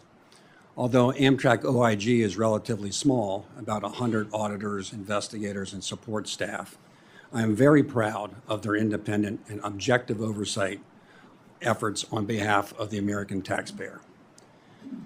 This is an unprecedented moment in Amtrak's history. not only is it charged with providing safe and efficient transportation to its customers, but it is also advancing its largest capital portfolio in its 53 years of rail operations. With access to as much as $66 billion from the IIJA, Amtrak is in varying stages of modernizing its fleet, tunnels, bridges, stations, and technology systems. Indeed, Amtrak has numerous multi-billion-dollar infrastructure programs and rolling stock procurements now in design or execution. The infrastructure programs include participating in the $40 billion Gateway program in New York and New Jersey, constructing the $6 billion Frederick Douglass Tunnel under the city of Baltimore, and replacing multiple large bridges such as those over the Susquehanna and Connecticut rivers. Amtrak's rolling stock procurements include three that are the largest in its history. First, replacing its legacy Acela fleet. Second, procuring new intercity trains. And third, and the one likely to be its most expensive, replacing its long-distance trains. Any one of these would be a generational endeavor, but Amtrak is engaged all three simultaneously.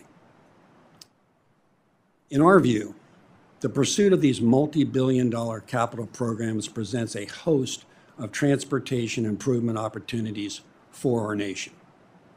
But they also present significant challenges and risk.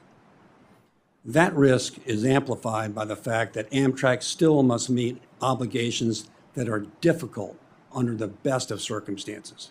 That is, running safe, efficient, 24/7 passenger rail operations and providing excellent, fiscally responsible service to its customers. Our work indicates that Amtrak recognizes the complexity and seriousness of this moment and is taking steps to proceed responsibly. Nevertheless, the scope of this simultaneous undertaking is daunting, and our work highlights that there is no shortage of lessons learned and room for improvement. Accordingly, we believe Amtrak's programs and operations require robust oversight by those in a position to do so, such as us in the OIG, Amtrak's Board of Directors, the Federal Railroad Administration, and of course, Congress. For our part, we will continue to strategically focus our limited resources on Amtrak's most serious challenges. For now, they fall into three broad categories. First, the challenge of running a safe and secure railroad that efficiently and effectively serves its customers. Second, responsibly executing its historic capital improvement plans. And third, reducing the ever-present risk of fraud, waste, and abuse. Finally, we trust that the information we have provided to your committee now and over the years proves helpful to your oversight of Amtrak. And we appreciate your long-standing support to our office. So I thank you, and I look forward to our discussion today. Thank you. I know that members on both sides of the aisle have a lot of questions, and we're looking to this panel for answers. We'll proceed in the standard 5-minute rounds, alternating sides, recognizing members in order of seniority as they were seated at the beginning of the hearing, which promptly began at 10 this morning. We will try to move quickly so everyone can get their questions in. So members, please be mindful of your time and allow our witnesses time to answer within your 5-minute turn. I'm going to recognize myself for 5 minutes. While this hearing will mainly focus on the critical oversight you provide, I want to be sure that you're getting all that you need from the administration and from the agencies which you oversee. As you know, these authorities are provided to you by laws such as the IG Act of '78. To that end, a couple of important housekeeping questions. Do you have any issues getting prompt, timely access to staff, personnel, or documents when conducting investigations from the agencies which you oversee? We'll start to my left with IG Winters. No, we do not. We have strong relationships with the department and the OAs, and we have always been able to get all of the information that we need. Okay. Yes, Chairman, I would agree. We have strong relationships as well. Sometimes things require a bit more conversation throughout my tenure, but we get to a good place. We're good, thank you. I want to talk IT for just a minute. Do you have your own IT systems with a firewall between your files and the agencies which you oversee? We do not have our own IT system. We rely on Amtrak's. Nevertheless, we have sufficient internal controls to ensure that our audit and investigation data is adequately protected. So internal controls, are you in a position to test those? Yes, to we see are. if they are stressed at all? Yes, we are. And we can see if Amtrak is in fact penetrating our system, and to date, they have not. Okay. Yes, to protect our independence, we maintain a separate IT system that we oversee, and we have in place controls consistent with government cybersecurity policies to prevent unauthorized access, including by the department. Your question mentioned firewalls, and we do not maintain a firewall per se, because we use the department's network and there is no practical and affordable way to install a firewall without significant additional investments. But we're confident in our security, and we'd be happy to have our staff brief you further on the details of that. Okay. Yes, we're completely independent. We have a firewall as well as executives that oversee our IT. Yes. A couple of open-ended questions on best practices. How regularly, if at all, do you use your 7-day letter authority? If rarely, how do you resolve issues with your agencies before reaching the point of having to send such a letter? At the outset, I think it's important to note that the 7-day letter is a very important tool for IGs, and we appreciate the congressional support in instituting that tool in our arsenal. That said, I have never had the occasion, at least as the IG of Amtrak, to use a 7-day letter. But to resolve disputes, and disputes are normal for IGs because we're auditing and we're investigating and we're getting after data, and there are very thorny issues that need to be navigated. One of the things we did is we and the company developed what's called a relationship policy, which is basically a dispute resolution mechanism that solves these issues at a staff level. And if there is no resolution, there's a gradient, an upward gradient in terms of getting into the appropriate levels to get the thing resolved. So that has worked in the 9 years I've been at Amtrak. That has worked very well, and we never had an occasion to use a 7-day letter. Soskin. IG Winters did an excellent job explaining the importance of the 7-day letters. Like Amtrak OIG, neither I nor our office, to the best of our staff's knowledge, has issued a 7-day letter. And when issues arise with an audit or investigation, that is one of those tools out there, the existence of which helps us resolve those issues by quickly reaching out to the appropriate department officials and communicating openly. And that's an important part of those relationships that we've worked to establish and maintain. Good. My colleagues couldn't have said it better, and I'll echo the gratitude for the tool, the 7-day letter. I've never had the occasion to use it in the last 5 years. We also try to escalate disputes and conversations up through the department, ending with myself and the acting secretary. The one thing I would add that's a little different is sometimes I do choose to take things out of our audit resolution process and issue what's called a management alert. I've done that for several important issues, whistleblower protections, improper payments, things in our lead portfolio. So that's something that I do that's a little different, but it's not a 7-day letter tool.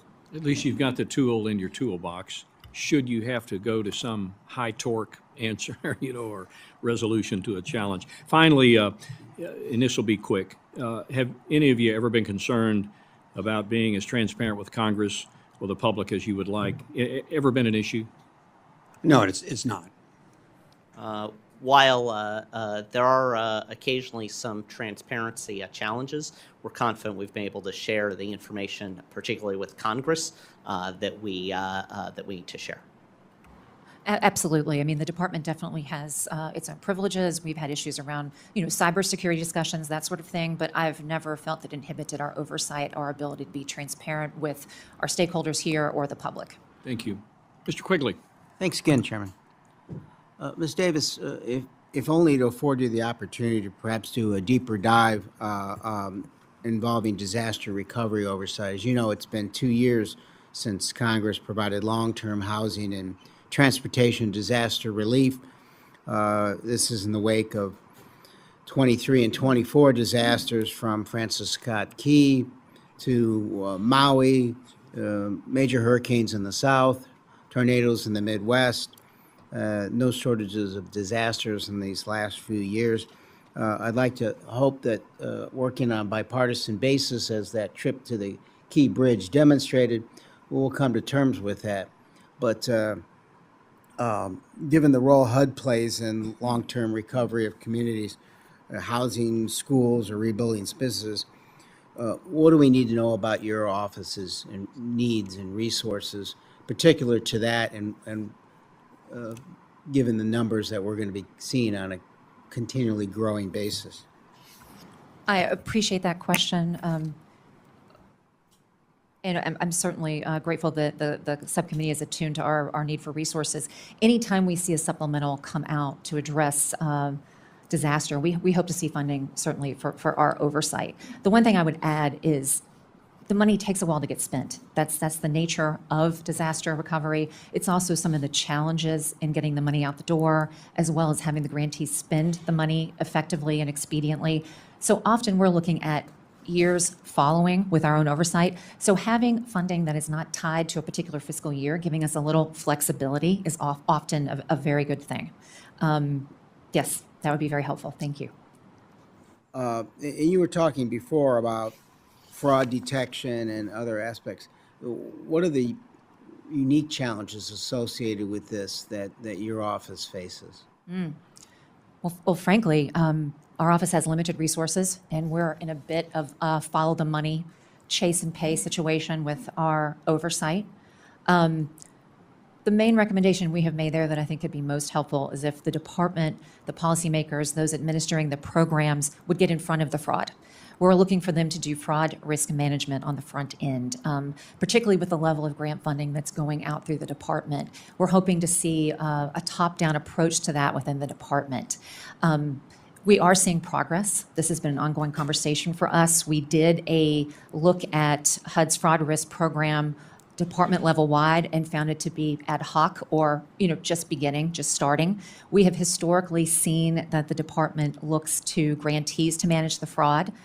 Something that's happening there in our portfolio that's really interesting, a strategic thing we've done, is we're now taking those fraud risk management audits to the grantees themselves. You mentioned disaster relief. We just looked at the Puerto Rico grantee, given it's the largest, and we found that they too have an ad hoc or just very beginning fraud risk management program. So that's where we're at with fraud risk management. We want it to be at the department level. We want it to be early and often, and we look for that to mature. We're seeing maturity at the department level. They have a policy now. They're incorporating fraud risk management in their front-end assessments of programs. So we're hoping that will just continue to mature. No, I mean, disasters bring out the best and worst of us. We saw in the Midwest after tornadoes that the fraudsters move in the next day to exploit those who have been through horrible situations. So I appreciate your remarks about front-ending this and being aware, incorporating it into all their practices as we go forward. So I appreciate that. Well, thank you. Mr. Chairman, I'll have other questions and I'll yield back on this. All right, I recognize the sheriff for 5 minutes. Thank you, Mr. Chairman. I appreciate that. And I want to say thank you to our three witnesses here today. Thank you all for what you do. It's extremely important to folks around the country. I want to ask a very parochial question here, if I might. Ms. Davis, does the OIG, I'm from Florida, and we have had some issues with the CDBG DR money that's block granted to the state.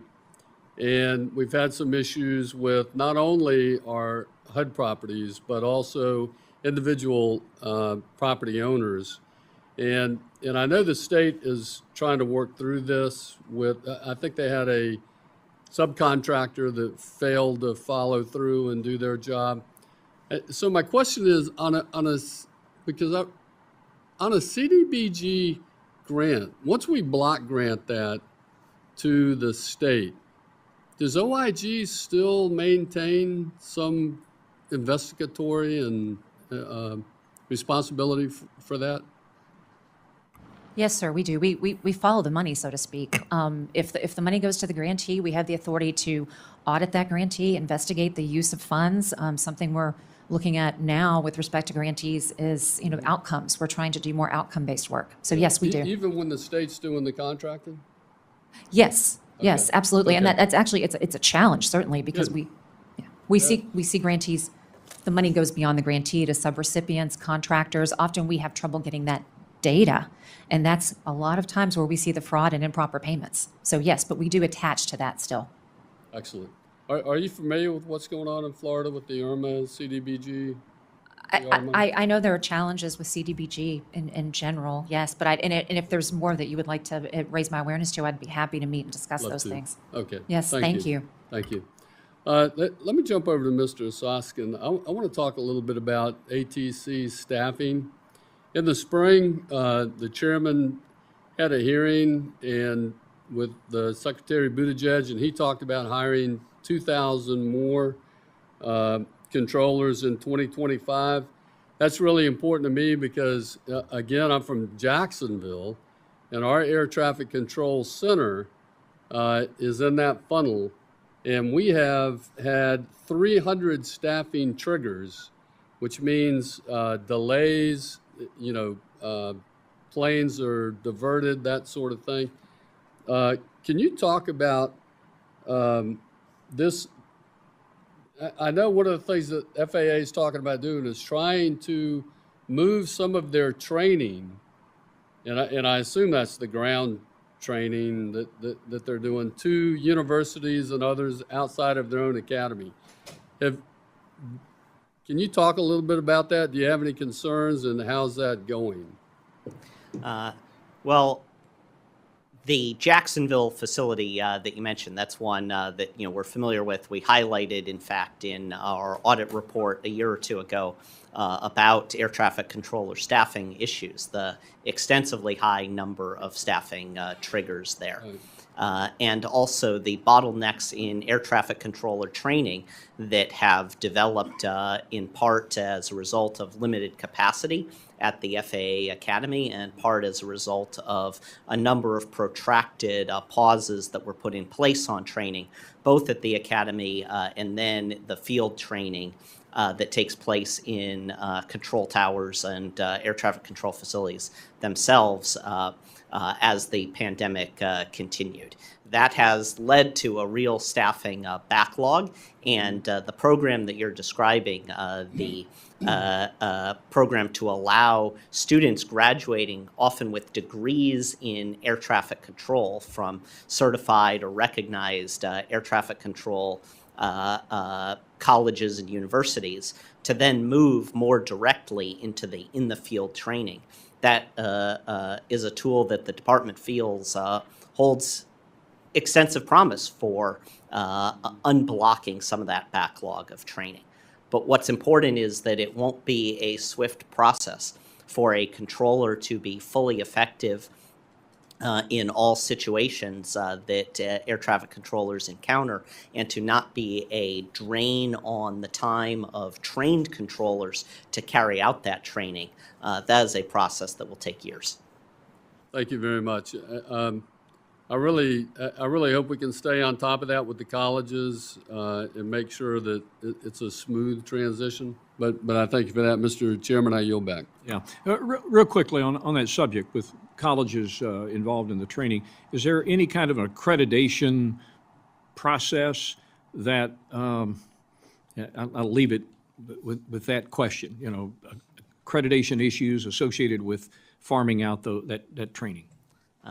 Yes, Chair Womack, I can follow up specifically afterwards, or have our staff follow up with some of the specific requirements, but the FAA's in-college or college training initiative does involve certifying individual programs to participate. So schools that currently have degrees are not automatically advancing their students, their graduates, to be controllers. They actually have to be certified as part of this. I had an opportunity to visit Embry-Riddle Aeronautical University in Florida last year, and their facilities to begin that controller training process are quite remarkable. I understand in the past they've had a very high success rate at their graduated controllers then going on to successfully complete the FAA Academy. Thank you. Ms. Torres.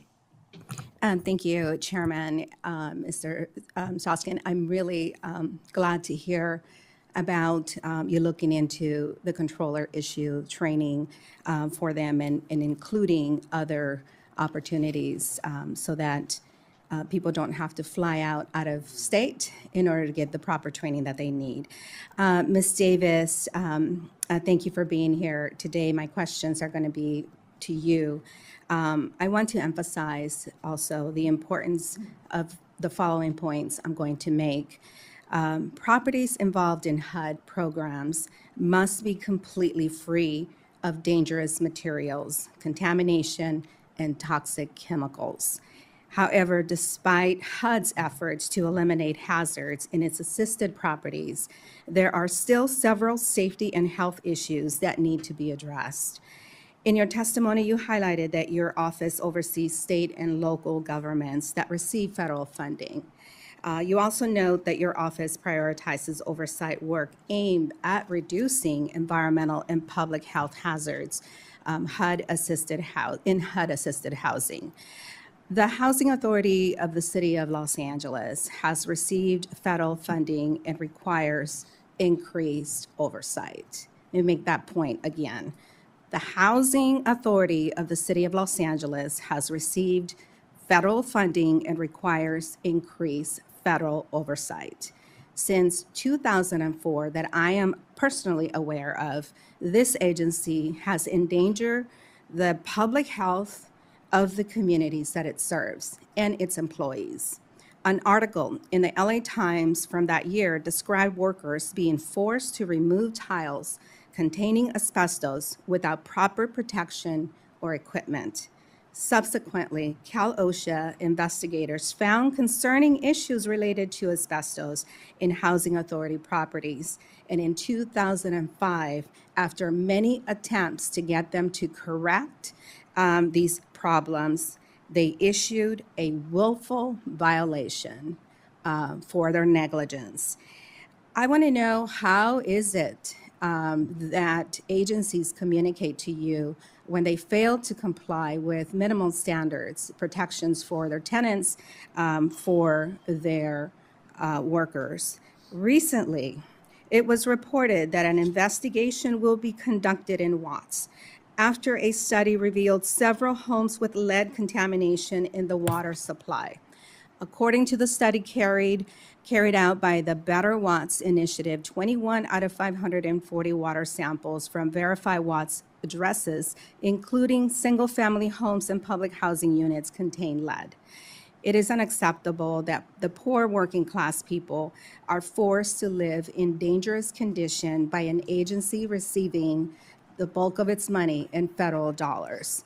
And I demand to know how housing providers are being held accountable for complying with environmental laws and regulations to protect the health of low-income households and vulnerable populations and to correct housing injustices. The mayor at the time, by the way, sent a letter requiring a medical surveillance program be instituted to follow those tenants and those workers. That was never done. So how does your office ensure that the federal funds are being used to address this negligence in focusing on housing authorities? Thank you for that question.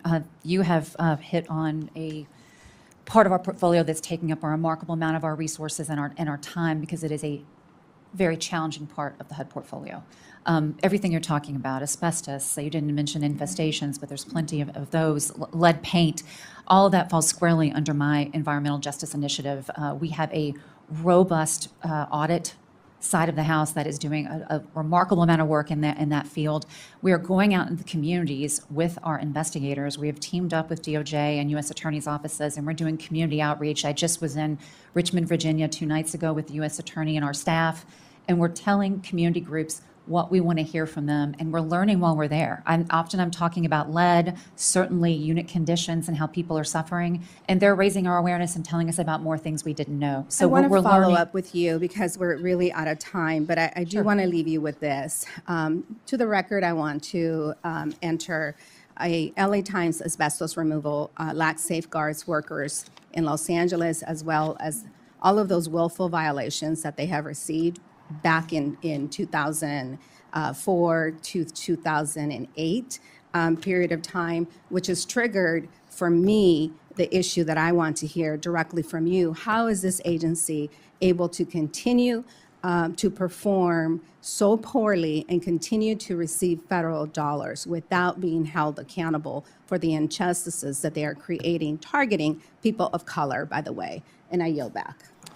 Without objection, the material is added to the record. Thank you. Mr. Valadeo. Thank you, Chairman. Appreciate all of you taking time to testify today. Ms. Davis, good to see you again. We spoke last year about sexual abuse in public housing, and you touched on it again this year in your testimony. We agree that HUD tenants should not have to choose between having a roof over their head and being sexually harassed or assaulted by their housing provider. Can you go into a little detail on your actions, on the actions your office is continuing to take regarding sexual harassment or sexual assault in HUD programs, and what have you learned over the past year and a half? Thank you. This is a very important initiative to me. One thing I have learned is this is very much a deep-seated program. I think a deep-seated problem that I believe has been a part of this program for quite some time. We have landlords, management companies, people in positions of power over tenants. We certainly have vulnerable individuals that are being housed in HUD housing, and often the landlords know about these vulnerabilities. They know what these people are facing. They're willing to evict them, ring their credit, do all sorts of horrible things to them in exchange for sexual favors. It is a remarkably difficult thing to hear about, and we have opened, I think, 50+ complaints and investigations since we started this initiative. Again, I just mentioned we're going out in the communities. When we go out to the communities with DOJ and our U.S. Attorney partners, we're talking specifically about sexual misconduct. I've talked about some of the successes, unfortunate successes that we're having in this area, but we brought $4.3 million back to victims in one of our cases in New Jersey, $175,000 in, I believe, Ohio. We have an ongoing effort here. It's caused us to stretch. I mean, our agents are taking trauma-informed training. It's an entirely different way of operating, but it's something that I feel very passionate about. It's something that we're going to commit resources to and continue to work on. Thank you for asking about it. I appreciate it. I appreciate that answer. If there's something we need to be doing more from the legislative side, obviously we want to be active on that front. And last, I wanted to ask you about your audit of the California Department of Housing and Community Development in August of this year. I saw that the department was not prepared to adequately detect and prevent fraud, which is not a new issue in California. Can you briefly explain what you found in your report, and have any steps been taken to fix the issue? In terms of steps to fix the issue, that's something I'll have to follow up on. But we have looked beyond the HUD level down into the grantees, looking to see how they're preventing fraud. Because we've seen at the department level, the attitude typically has been fraud is not something the department needs to address, but something the grantees need to. I don't think the requirements are being put on the grantees to do this. I don't think they have some of the training that they need to do this, or the capacity at times, but they're struggling. A lot of times we see that the approach is reactive. So we're looking for them to do things like best practices, put hotlines in place, put controls in place to prevent fraud. We want to do what we can to protect the funds. Yes. Since I've got time for my third question, I also wanted to touch on a report that your office issued in January of this year regarding systematic challenges with improper payments. This report highlighted HUD's continued inability to compliant estimate of its improper payments for the 7th consecutive year. Can you explain in more detail how this has been allowed to occur for so long? And does it appear HUD is making an honest attempt to fix this problem? This is an area that we continue to see the department struggle with. And again, as you mentioned, it's tenant-based rental assistance, it's project-based rental assistance, it's over 60% of HUD expenditures, it's upward of $46 billion. The last time they had a significant estimate, they were able to arrive at an estimate, I think it was 2016, it was $1.7 billion at the time. So they're missing an opportunity to be transparent with the public about a risk that they have in their grant systems. What we have seen is problems collecting the information. We have seen problems in arriving at sound methodology. Often they want to look at their first level of transaction payment out. We want to look all the way down. Where's the money going after it goes out HUD's door? I think in terms of project bank rental assistance, multifamily is making some progress. They have a plan in place they're talking to OMB about. We haven't seen it, so we can't judge the methodology. We don't know if it's going to be sound or not. And I believe they're going to be doing manual collection of the information. That's challenging. In terms of PIH and tenant-based rental assistance, they are going to invest their time, they've told us, in getting their IT in place, which will certainly help them collect. It's an ongoing conversation they're having with the department, and it's absolutely a challenge. And the biggest issue is if they can't do this, they can't put corrective action in place. And if you look at this through the lens of fraud risk management as well, they could be protecting the funds better on the front end, and they could be estimating their proper payments on the back end much better.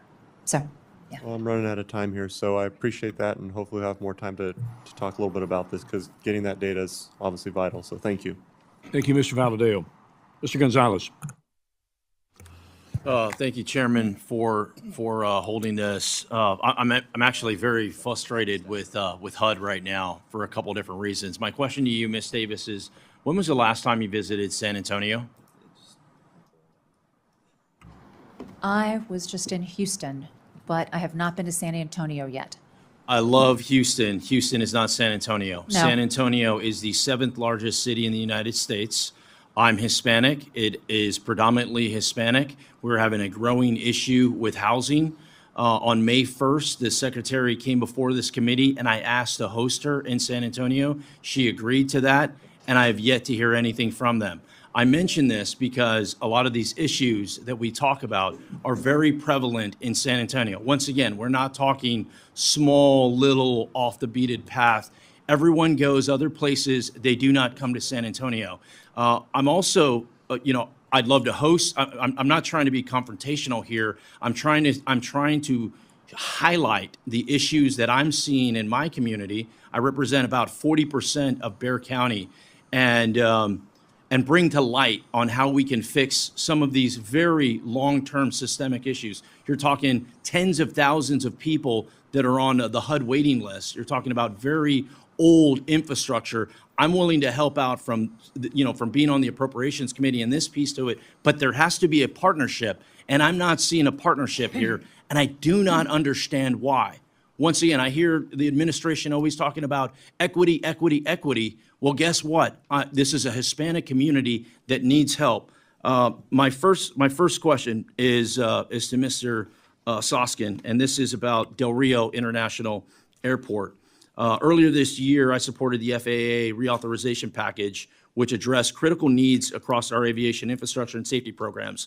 I'd like to raise with you Section 570, which requires a report examining and providing recommendations for restoring small community air service. I have worked with the city of Del Rio to ensure Del Rio International Airport is given full consideration as a potential community to be included in this report. IG, can you speak to whether FAA is on track to implement Section 570? Representative Gonzalez, we haven't done any work yet related to Section 570 of the Reauthorization Act. With regard to Del Rio's incorporation among the 7 airports in that provision, 3 of which I think are specified in the legislation, I encourage you to reach out to the OST and FAA regarding their decision-making on that. Once again, another frustration I have. Del Rio, Texas is home to Laughlin Air Force Base. Every Air Force pilot in the U.S. Air Force gets trained at Laughlin Air Force Base. And when we don't have airport services to this small community, small but yet important, guess what? Our military readiness falls further behind. Eagle Pass, Texas is in the Del Rio sector of the Border Patrol sector there. One of the hottest, most contentious parts of the country during this border crisis. When CBP, Customs and Border Protection, do not have access to fly into that airport, it hurts our national security. I bring these things up because, whether it's a small little town like Del Rio, which ain't that small, or whether it's a big old city like San Antonio, I'm very frustrated with the level of engagement. I'm trying to engage here. I'm trying to figure out how we solve some of these problems. Leaving these small little towns out to dry not only hurts those small towns, it undermines our national security in many different cases. And with that, Chairman, I yield back. Ms. Watson-Coleman, 5 minutes.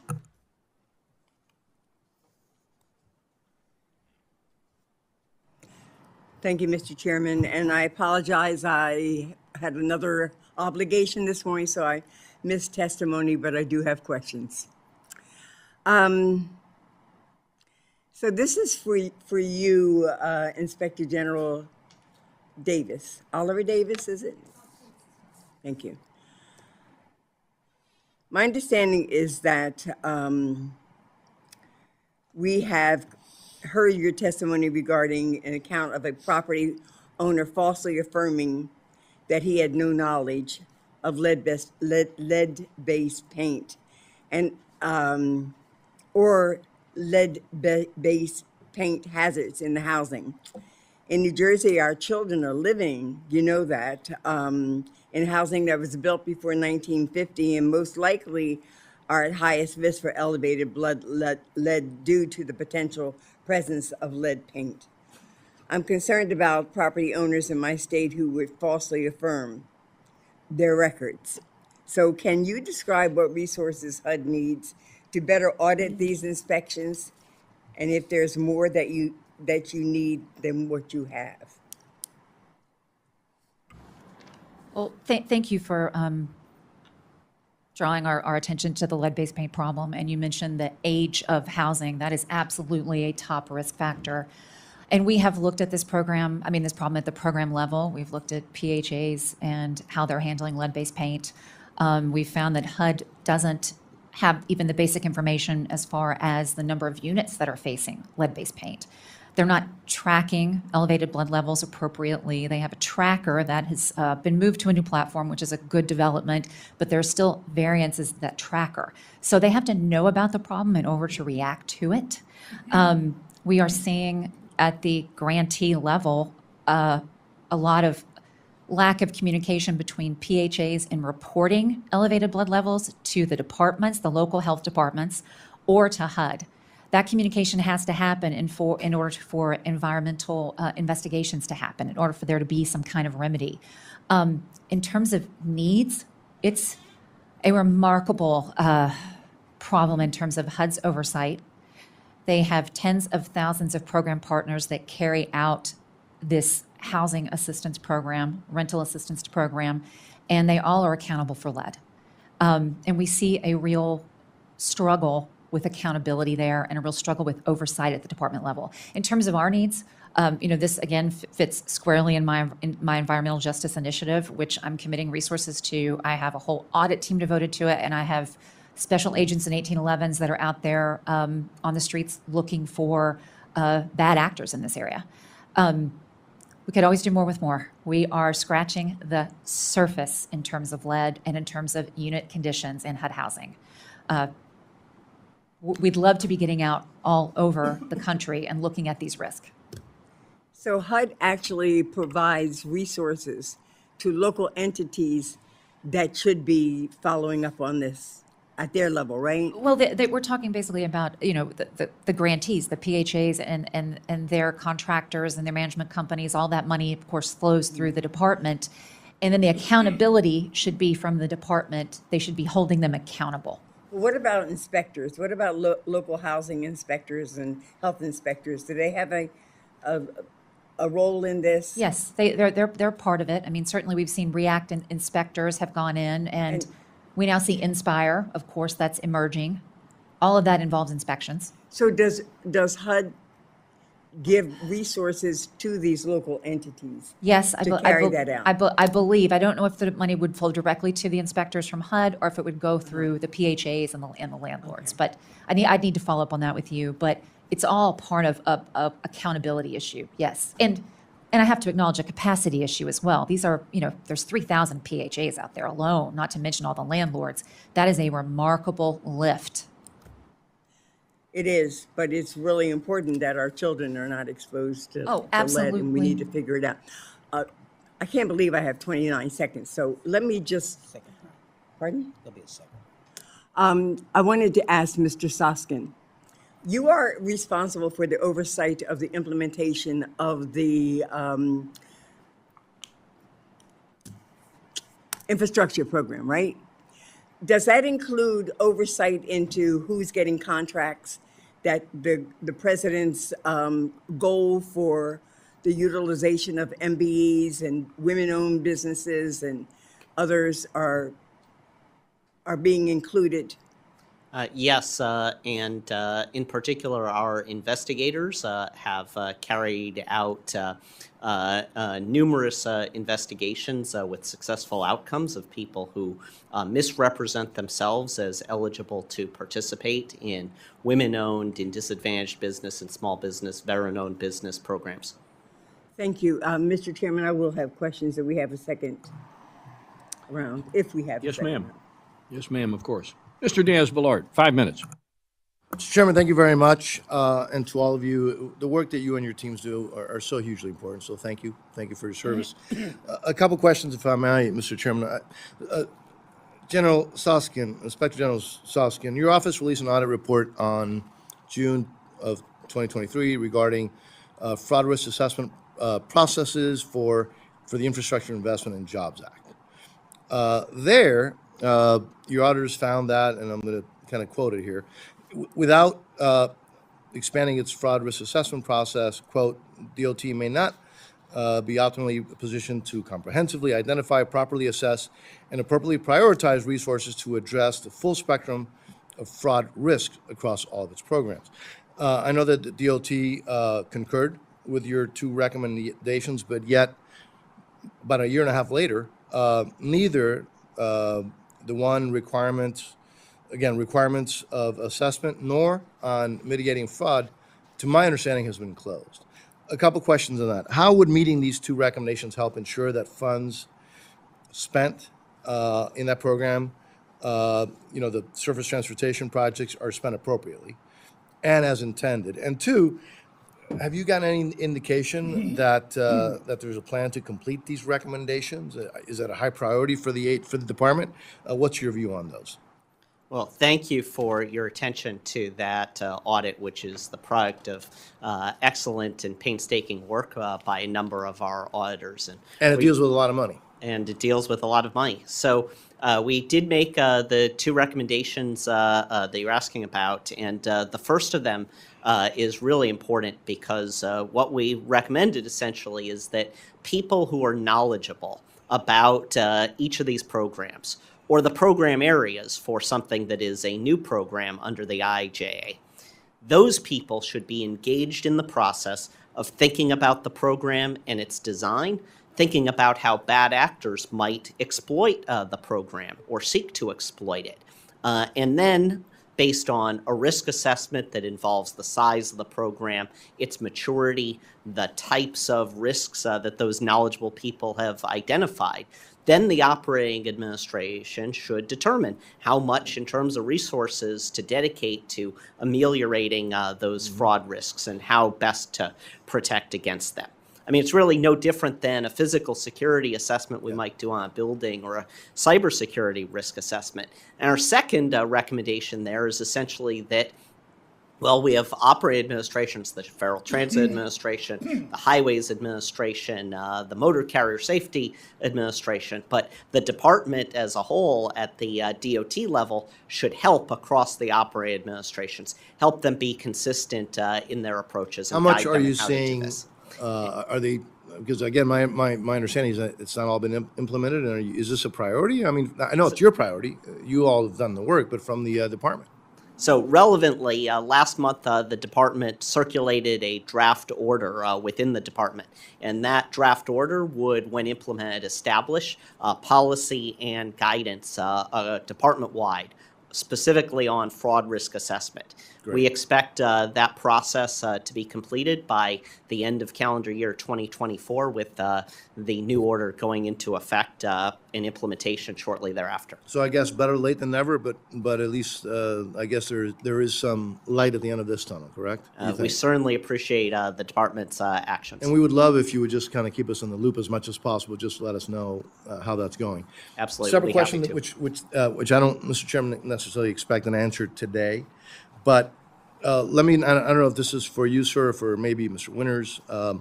So in the so-called bipartisan infrastructure bill, that was what, $660 billion to DOT over 5 years. But there's $27 billion specifically for programs to reduce emissions. $27 billion. Now, do you know, because, every time we spend money, we're supposed to get something for it, right? Do we know the goal of that is to reduce emissions to lower the temperature of the planet? We know that's the goal. So do we know how much that it will reduce, how many degrees, parts of degrees that will lower the temperature, and by when? Representative Diaz-Balart, our office hasn't done any work into looking at the potential impacts of emissions reductions.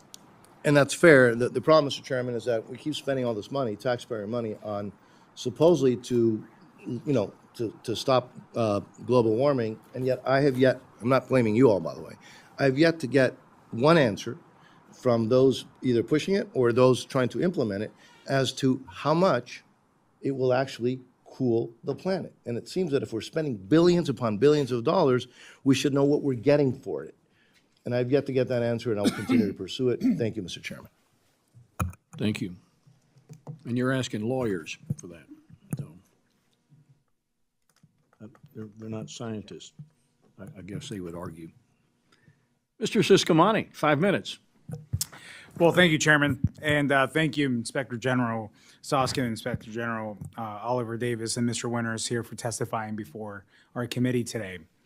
Inspector General Soskin, since the COVID-19 pandemic, we have noticed a disturbing uptick in large-scale theft due to organized crime in both the trucking and freight trail industries. So much so that the second leading category of insurance claims for freight rail is theft-related claims. This issue poses a major threat to the supply chain, especially for a state like mine in Arizona, where we depend heavily on this. Has this issue come to the attention of your office, and what's being done to address it? Representative Siscomani, this has absolutely been an area that has come to our attention. In the last 5 years, we've had 29 complaints that our investigators have opened on cargo theft and related brokering topics, and most of those complaints have, in fact, been in this last year, consistent with the uptick in attention and incidents that you're describing. Cargo theft and abuse of brokering systems is an issue of incredibly important relevance to the motor carrier industry, especially to independent owner-operators that depend on brokering services where they may not have direct insight into who is transporting those loads. And we've engaged with leadership at the Federal Motor Carrier Safety Administration and our law enforcement partners, including with prosecutors at the Department of Justice, to be able to bring cases in this area and hopefully to deter wrongdoers in the future. What kind of progress have you seen on that due to your efforts? And I appreciate the efforts on this. Arizona is obviously a state, like I said, depends heavily on this. We're competing also for the international trade, and for Arizona, that's a $17+ billion relationship that we have with the country of Mexico alone in terms of two-way trade and imports and exports. When safety is an issue for cargo, that can be impacted. It impacts the economy, no question. It impacts the safety of those involved as well. So I'm very interested not only in the efforts, but in the result of those efforts. This has been an ongoing issue, like I said, since the pandemic. It heightened. It had always been an issue, but now it's to the point that it's being brought to my attention by practically everybody on the table involved in this issue. So what kind of progress have you seen on there, and how do we curve the other direction here, because it's not trending in the right direction still? I wish that I could brief you on the progress of ongoing investigations. Of course, that's not something that I can do, but we would be happy to. I'm not asking for that. I'm asking for have we seen a decrease in any area? All the numbers that I see is a complete or a continual increase in theft, and like I said, in insurance claims. Have you seen your efforts post success and the point that we are seeing to reverse the trend where this is going? That's the nature of my question. Yeah, I don't think we're at the point of reversing that trend yet. When do you expect something to happen so I can answer to my constituents and say, help is on the way, this is being done, and we've seen some progress in this area? We look forward to hopefully being able to announce indictments and then convictions for you to showcase. I think that's very important. I think when people start seeing that this is being penalized heavily and is being prosecuted and it's actually being convicted, then that will deter behavior of individuals considering engaging in this kind of activity. So I look forward to working with you on this. As you can see, it's very important to my state. It's very important to my district. So I want to be a partner to you all and help not only with the process and whatever it is that's needed, but also in highlighting what's being done there. I'll move over to another quick question here. In terms of, General Oliver Davis, for you, the lack of affordable housing and supply is also in particular interest in my district in southern Arizona and America overall, but we're facing an unprecedented housing supply shortage. I believe that HUD should partner with private sector to address this issue. My legislation, the Super Demonstration Act, proposes a pilot program through HUD that would streamline the construction of affordable housing through investment in the elimination of certain regulatory requirements. Does your office have any recommendations for HUD to partner with the private sector on this? And does HUD have any existing collaborations with the private sector that would also be good for performing? May I answer? Okay, great. Thank you for the question about affordable housing. You know, we see that struggle throughout HUD's portfolio, everything from maintaining what they have in place to the fact that something like Project Bank Rental Assistance is limited to a certain number of contracts that HUD can't extend. So we always look to see what initiatives they have going to extend housing. Certainly rental assistance is something we're very interested in. You've mentioned your legislation. I'd be happy to meet with you and discuss that. Happy to offer technical assistance in that way, because it is a very challenging thing throughout the portfolio. Of course, we're looking at any grants that flow through the department that will increase the housing supply and looking at those outcomes and looking how to improve that performance. So I think there are certainly existing collaborations in place, but I'm always available to talk more about what you have in mind. We would love to chat more about that. I do think it's very important. So thank you for being on the right track on that. Mr. Chairman. Mr. Klein, 5 minutes. Thank you, Mr. Chairman. Inspector General Davis, good to see you. In your testimony, you provided several examples of harassment cases you've been able to investigate and then refer to the Department of Justice, including a case in Virginia. You answered some of Mr. Valadeo's questions about that. Would you mind explaining to the committee the process from opening a case to referring it to the DOJ? Sure. I mean, I'm sure, and all my colleagues and I all experience this, and having been at DOJ myself, I know how this works, but it can work a number of ways. In this case, we are listening for complaints, listening for whistleblowers, individuals that are coming forward to tell us about bad actors and wrongdoing. And then sometimes we take that directly to DOJ and see if they're interested. Sometimes we work it up and then take it to DOJ, but we partner with them, and they ultimately make a decision about what is brought in court and who charges will be brought against. In the Newport News case that you highlighted, you mentioned incidents of the landlord improperly collecting COVID-19 relief funds. Can you explain the steps either the IG or DOJ takes to recoup improper payments like seen in this case? Well, in this case, and it's ongoing. Although we do have a guilty plea in that matter, and that was a case of first impression for us in that it was criminal racial interference with housing. In terms of recouping funds, looking at prior cases like Centani that we had in New Jersey, there was a fund available at the end. There was a monetary penalty, and that went almost all of it. I think we had a $4.5 million penalty in that case, and 4.3, as I've said, went directly to victims. So there are some great outcomes. And also a part of that agreement was getting the bad actor out of the programs, having to divest, the individual had to divest himself of ownership of the properties. What's the greatest barrier that your office faces when it comes to investigating cases of fraud, waste, and abuse? Oh, gosh. I'd say resources. There is a tremendous portfolio in HUD. I have my staff tells me all the time about the numbers. Some of our grantees have seen, 13,000, 2,000, sometimes 3,000% increase in the funds that are flowing through them. We have 15,000 hotline complaints last year. I have, 520, 530 people at any given time, and about half of those have law enforcement authority. So we are challenged, certainly by our own resources, so we have to make very strategic decisions about what we're going to pursue. I feel very good about what we're doing right now, but there's enough fraud to go around always at any given time, and enough bad actors, unfortunately. Thank you.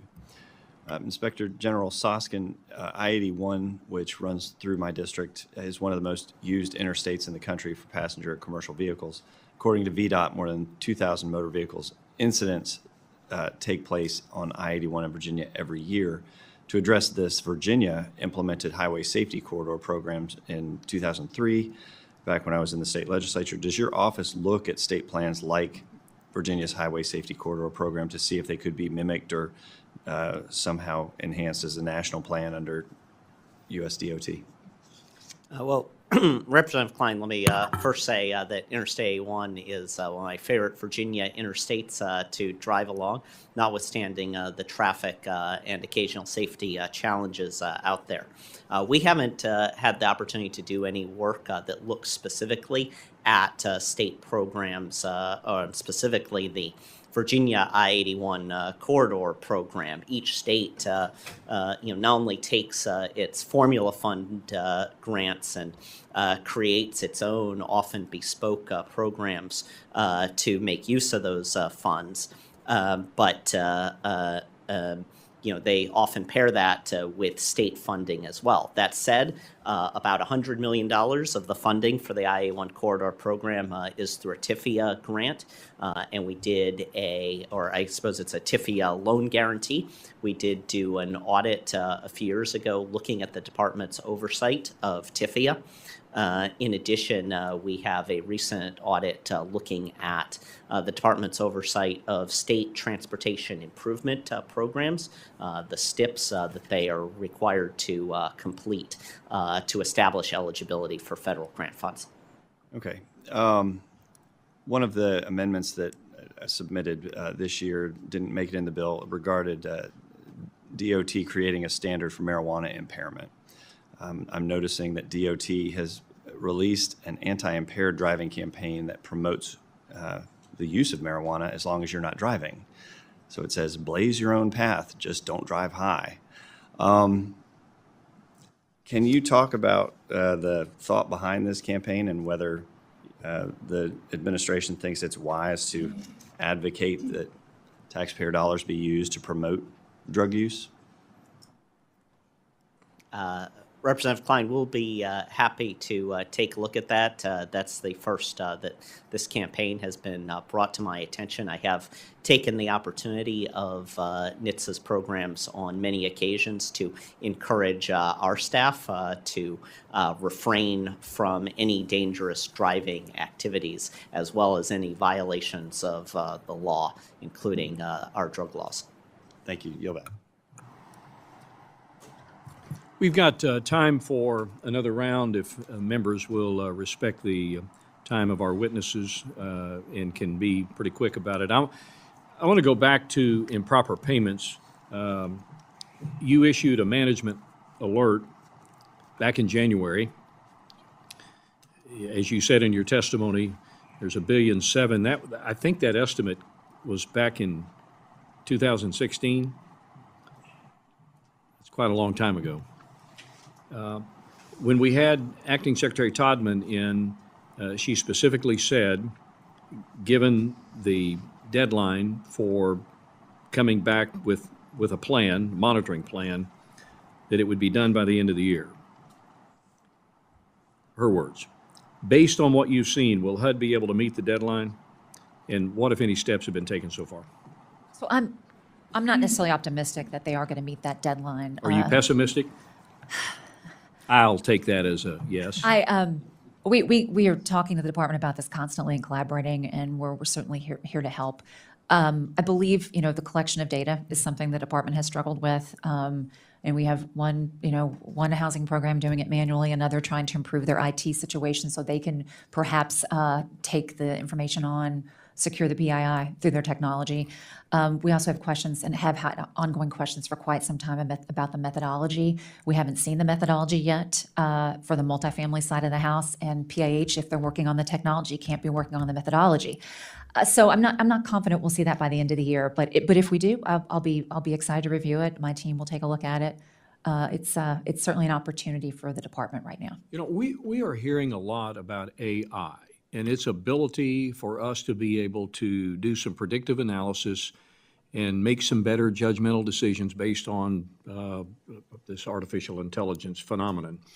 Is that a solution here? Is that something that's being implemented? I know I'm asking an IG for something pretty technical, but surely there's a way for us to be able to do a better job of tracking. I appreciate that suggestion. That's something I will certainly take back to my team. And I know that the department certainly has an AI initiative. The CFO is in charge of that. We consult with him ongoing about it. In the past, we've seen the department take on robotics automation. I don't know if that could be implemented here or not. We've pointed out some problems there in the past, but I think we want to give the department some room to try things out, to do some experiment, if you will, in the realm of AI. So we're having those discussions, but I'd be glad to take that idea back. Yeah, thank you. General Winters, we still recognize that you are here. We're not purposely leaving you out of the discussion, so I'm going to come back to you. ACELA, the overhaul of the ACELA program. You released an audit last September. This $2.3 billion overhaul of the Northeast Corridor's 20-year-old ACELA fleet. It was initiated in 2014. Service launch plan for 21. Today, these trains are still not in service. Help me sort this out. I'll attempt to. ACELA really revealed a gap in Amtrak's management. On one hand, if you recall my testimony, Amtrak has a very daunting task of running a railroad. 24/7 operations, about 30-some million passengers this year, 500 destinations, weather. That's difficult in and of itself. And they have that capability down pretty well. There's gaps, of course, and things that go wrong. But their ability to deliver capital programs such as ACELA has something we have been critical of for over 10 years. And various things like Moynihan Town Hall, the Unified Operations Centers, we point out that there are fundamentals that are missed in getting these things done on time and on budget. Acela seems to be in the forefront of that. Until recently, there wasn't an organization within Amtrak's management that was dedicated to these high visibility, high dollar programs to deliver them on time and budget. And back when you said in 14, there was no entity within Amtrak that was dedicated to this practice as it is today. So now in 2022, and Amtrak was sensing that they would get some real money to address their undercapitalized assets, dedicated a section called the Capital Delivery Unit to do just this. These are acquisition professionals like we experience in military programs that know how to run programs, track costs, set business cases, budgets, and accountability going forward. That didn't occur when Acela first was launched. It used to be named Acela 2021, and that's kind of come and gone, and now it's new Acela. So where they are now is they've contracted for 28 train sets. 14 of them have been built by the contractor Alstom. The problem, however, In is 8 years. Yes. So the problem, Mr. Chairman, though, is that there's still not an approved computer model by the FRA that would allow these trains, the prototype, to go into testing. Accordingly, there's risk there that the ones that are already built and sitting in the various train yards will have to be retrofitted.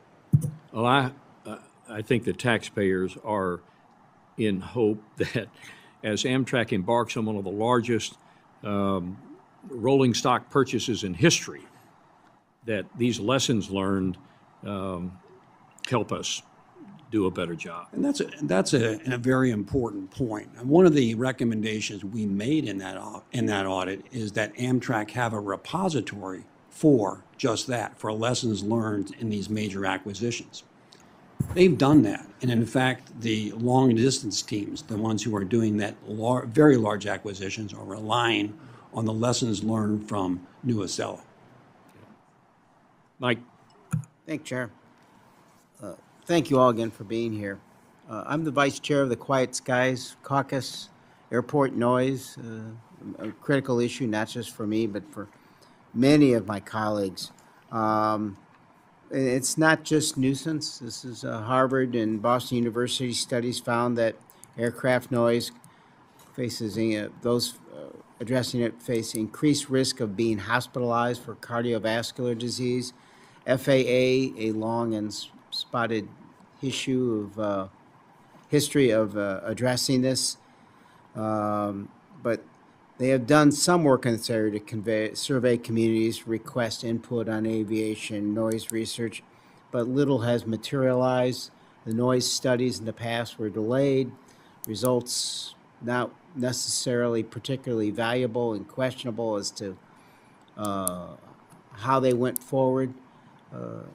General Soskin, can you give us an update in terms of your assessment of this and how they have done and where we are now after all these years? Ranking Member Quigley, although we haven't done any recent work specific to FAA's handling of noise complaints, we have carried out related audits. One of them looked at the $2.2 billion that FAA has provided since 2005 for land acquisition, including for projects to mitigate noise levels created by airport operations. And we noted that in many cases the noise exposure maps are out of date, that many airports do not have up-to-date inventories of that noise land, and that FAA's monitoring of how the noise land is disposed of and how revenues from disposal are put to use, in particular perhaps to undertake other noise amelioration activities, that their monitoring of that is incomplete. I would note, and this is small consolation to those of your constituents who are, or others in the caucus who are experiencing noise issues now, but there has been a substantial drop over the last few decades in the number of Americans who are exposed to aircraft noise under the FAA's measures. By one statistic cited in one of our audits, or maybe GAO's work on the area, it's gone from about 7 million 40 years ago to just over 400,000 today. But some of those who continue to be exposed are exposed more frequently because of greater I would frequency of suggest flights. the 400,000 are all in my district.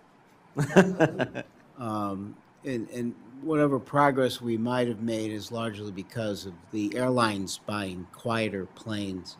But you must be aware of the studies that were done and, trying to address what was clearly an arbitrary assessment of what was tolerable, right?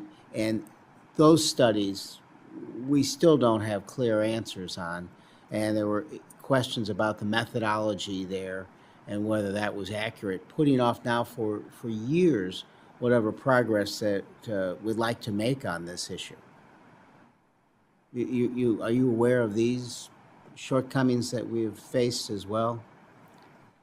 I'm not familiar with the specific studies that you're referring to, but I would be happy to give them a read and discuss them and the issue with you further. I mean, there was a 2023 report your office issued that identified another point, 9 recommendations for the FAA to strengthen its oversight of AIP grants for noise.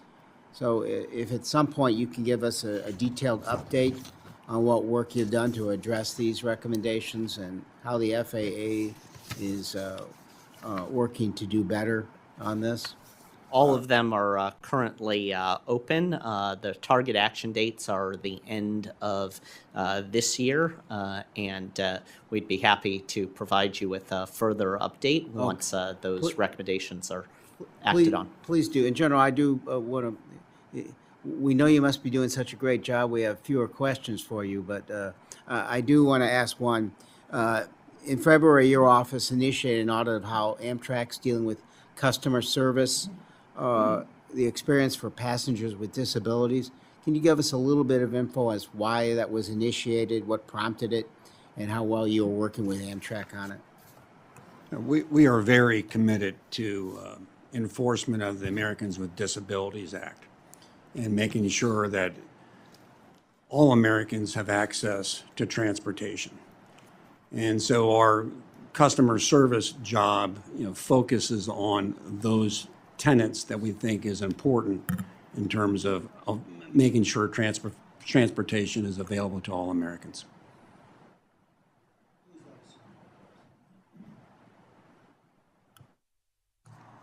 Mr. Rutherford, bring us home. Thank you, Mr. Chairman. Ms. Davis, first I want to thank you all for your focus on HUD safety in our buildings, but I do want to bring up Eureka Gardens, you may be familiar with. We had a HUD-assisted property there which was plagued by health and safety issues. Finally resulted in a gas leak that had an explosion. In your written testimony, you mentioned HUD lacked a standard protocol for its offices to ensure life-threatening deficiencies are addressed at HUD-supported housing units after a REAC inspection. How can that possibly be when you're dealing with life-threatening findings? Are they not speaking to local code enforcement? This is, well, first let me ask you this, because that was May of last year. Do we have a protocol now? We have made that recommendation. You did a great job of addressing that part of our portfolio. Is that a no? And much of that work is based on the tragic circumstances that you're talking about. They are working towards, but HUD is working towards migrating to a central location and a way of dealing with these multifamily complaints. Because as you said, our Okay, work. but what you're telling me is right now it's a no. My understanding is we don't have that yet. And my understanding is that could be dependent on funding, is what I'm learning. It's something we continue to push on. It's a priority recommendation for us. Okay. You know, sometimes, even you mentioned the numbers that your people are dealing with. Sometimes I wonder if HUD has just gotten, do you think HUD has just gotten too big? I think in terms of too big or too small, I don't know. I have to look obviously at what's in front of us and whether or not there can be accountability in these programs. I do think we have a struggle with capacity at the department. That's something that we have tried very hard to reflect in our top management challenges. We see it throughout the portfolio. HUD's decentralized. Things flow through the department, out to the program partners, and out into your communities where your constituents are. And there's risk involved in that. And there has to be accountability, and we do see a struggle with that, yes. Right. So is REACT, do they talk, after an inspection, do they actually present any of those findings to structural issues, gas leaks? Do they present those things to a local code enforcement? I confess I don't know the interaction between local code enforcement and REACT. We all know REACT has struggled. We've all, I think I probably speak for all of us, we've been happy to see a reassessment of REACT and the idea of Inspire being introduced. Conceptually, I think Inspire has some great, concepts and things that we hope to see implemented and carried out. Because that will, Inspire, one of the things they're trying to do is put a greater emphasis on the unit conditions and the health and safety of the tenants. The health and safety issues, I mean, that ought to be paramount. So, and I'll close with this because it's 11:30. Does HUD have the capacity to do 100%, and if not 100%, what percent are they able to do REACT inspections on properties across the country? Well, as we know, REACT has been traditionally a sample of properties, and that's why the additional requirement that landlords do a self-inspection every year has been so important. We have yet to see how Inspire will address this. The compliance date, I believe, is October 2025 for compliance with Inspire. I look forward to seeing how that's implemented and see if we see any changes. Okay. But capacity is a struggle. It is absolutely a struggle. All right. I yield back, Mr. Chairman. Thank you. Now, bringing us home is Ms. Watson-Coleman. Sorry, I missed you earlier. Thank you, Chairman. So, Ms. Davis, when Marcia Fudge was the undersecretary, she wanted to make sure that more disadvantaged businesses and community-based businesses got 50% or 51% of the work in areas where they were resettling properties, changing, and things of that nature. Do you have any idea where we are on that? I feel like I am omitting a fact that I can't recall, to be honest. It's under the CDBG funds. I don't recall. That's something I'd be happy to get back to you on. Okay, because that may be a capacity issue also. Mr. Winters, I'm going to ask you a question about this summer and the shutdown that we had that affected the Northeast Corridor. Was that all about equipment that failed? Was that Amtrak's equipment that failed? Was that some other? We haven't specifically examined those delays, but we are very aware of them. It's our understanding it's a combination of factors that caused it. One of them, by the way, was excessive heat. And it involves technologies and interoperability between two railroads, New Jersey Transit and also Amtrak's. And while I'm not a catenary engineer, it has to do with electrification of the trains from the pantographs and the catenaries, the wires that are above the trains. And there were some, we believe, interoperability issues. Have you all had any opportunity to assess the financial impact that's had on Amtrak? We have not assessed that, but that's in our audit queue to perhaps look at. Okay, thank you. Mr. Soskin, I still am on this question about MBE, WBE, and other sort of underutilized businesses. having access to contracts as well as employment on these various projects. I go up and down 95 and I don't see a lot of minorities. What is it that you all are doing to ensure that the measures that were suggested or recommended or asserted by the president are being met? And what is the course correction if they're not being met? And if you can't answer that now, could I have a specific response to it soon?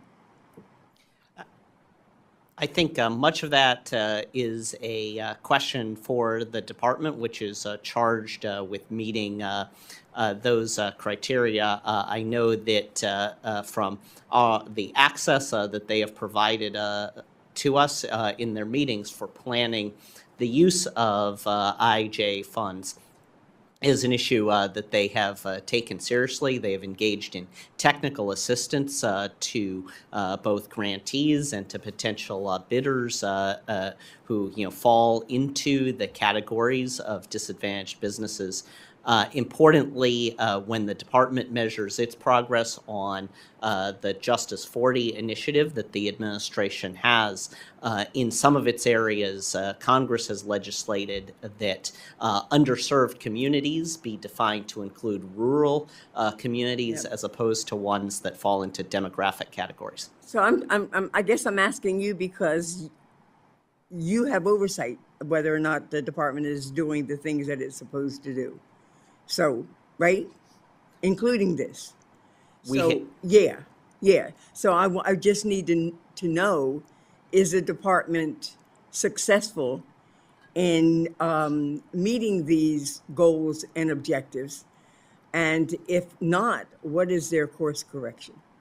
Well, we haven't carried out any recent audit work in that area. I haven't seen any information to suggest they're not meeting those goals.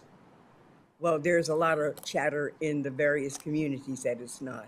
And I don't want there to be an oops situation where we've completed the program and those businesses that have been traditionally underutilized are not utilized appropriately with this opportunity. So I would appreciate it if you would have someone look into it and get back to me. And with that, I yield back. Thank you, Ms. Watson-Coleman. Mike, any final comments? No, Mr. Chairman, thank you so much. All right, good And our hearing. inspectors. I want to thank our witnesses from Amtrak, DOT, HUD, for the IGs for being here today. Your testimony is very helpful to this committee. We're trying to get back into some oversight after quite a long period without. So we do appreciate you coming in today and sharing your insights with the committee. And with that, this hearing is now adjourned. Thank you.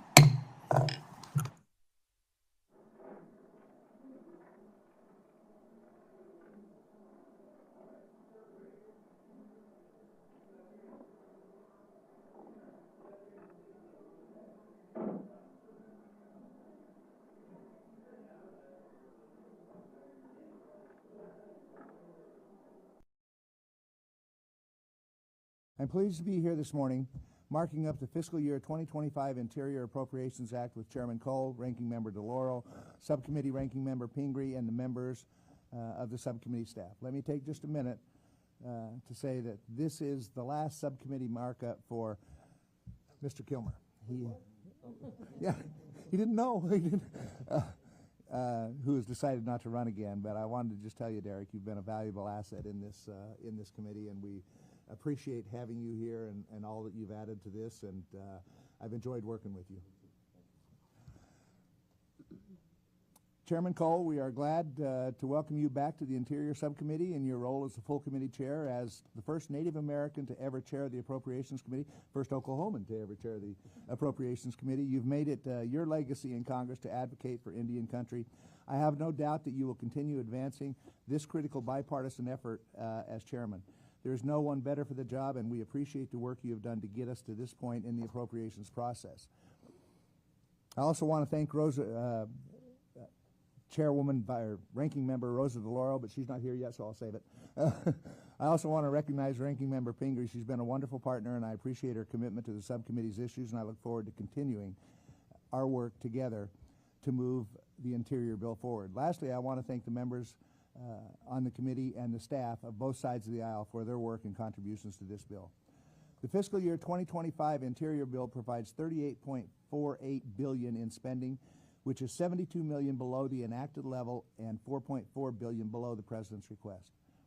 I have consistently said that I refuse to balance the budget on the back of the tribes, so I am proud that this bill makes strong investments to further the federal government's trust and treaty commitments to the tribes. The bill provides a 14.5% increase for the Bureau of Indian Affairs and a 7.5% increase for the Bureau of Indian Education. This includes robust funding for law enforcement programs, including an additional $13.5 million for the Missing and Murdered Indigenous Women Initiative. The Indian Health Service is also increased by $1.6 billion to fully fund current services for key health care programs and cover contract support estimates.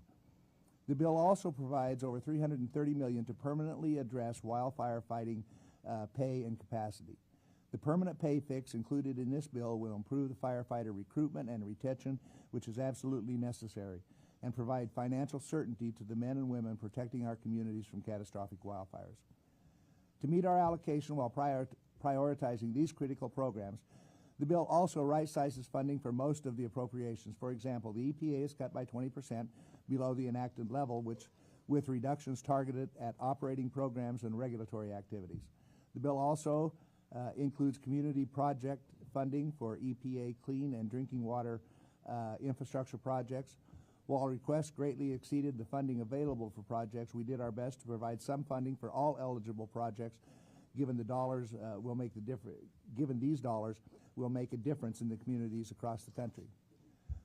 Lastly, in terms of policy provisions in the bill, we rein in the administration's regulatory agenda and promote domestic energy production by halting heavy-handed job-killing EPA regulations, limiting abuse of the Endangered Species Act and ensuring continued access to our public lands, expanding access to hard rock and critical minerals, and requiring oil and gas lease sales. In closing, I'm pleased that this bill focuses spending where it is needed most, makes great strides to address critical needs across Indian country, and permanently fixes wildland firefighter pay, and that it restrains the administration's burdensome regulatory agenda to ensure access to our public lands. I look forward to working with the Ranking Member Pingree and the other members of this committee and of Congress to move the Interior bill toward enactment. Now I'd like to recognize Ranking Member Pingree for her remarks. Thank you very much, Mr. Chairman. Thank you for your work on the subcommittee this year. I, too, enjoy working with you and also appreciate Chairman Cole and your work, and thank you for being with us today. Derek, I'll have words for you later. I don't know who allowed you to retire, but we are going to miss you greatly. Speaking about the bill, climate change is clear and present danger, and experts agree that we must take bold action to avoid major, irreversible catastrophe. Just last week, 1/5 of all Americans were under extreme heat advisories, with record-breaking temperatures felt across my home state of Maine, which is very unusual. It seems like every year when we meet to mark up this bill, there's a new record broken for extreme heat. So I am greatly disappointed and frustrated by the bill before us that completely disregards the reality of a warming planet and ignores the need for us to do more, not less.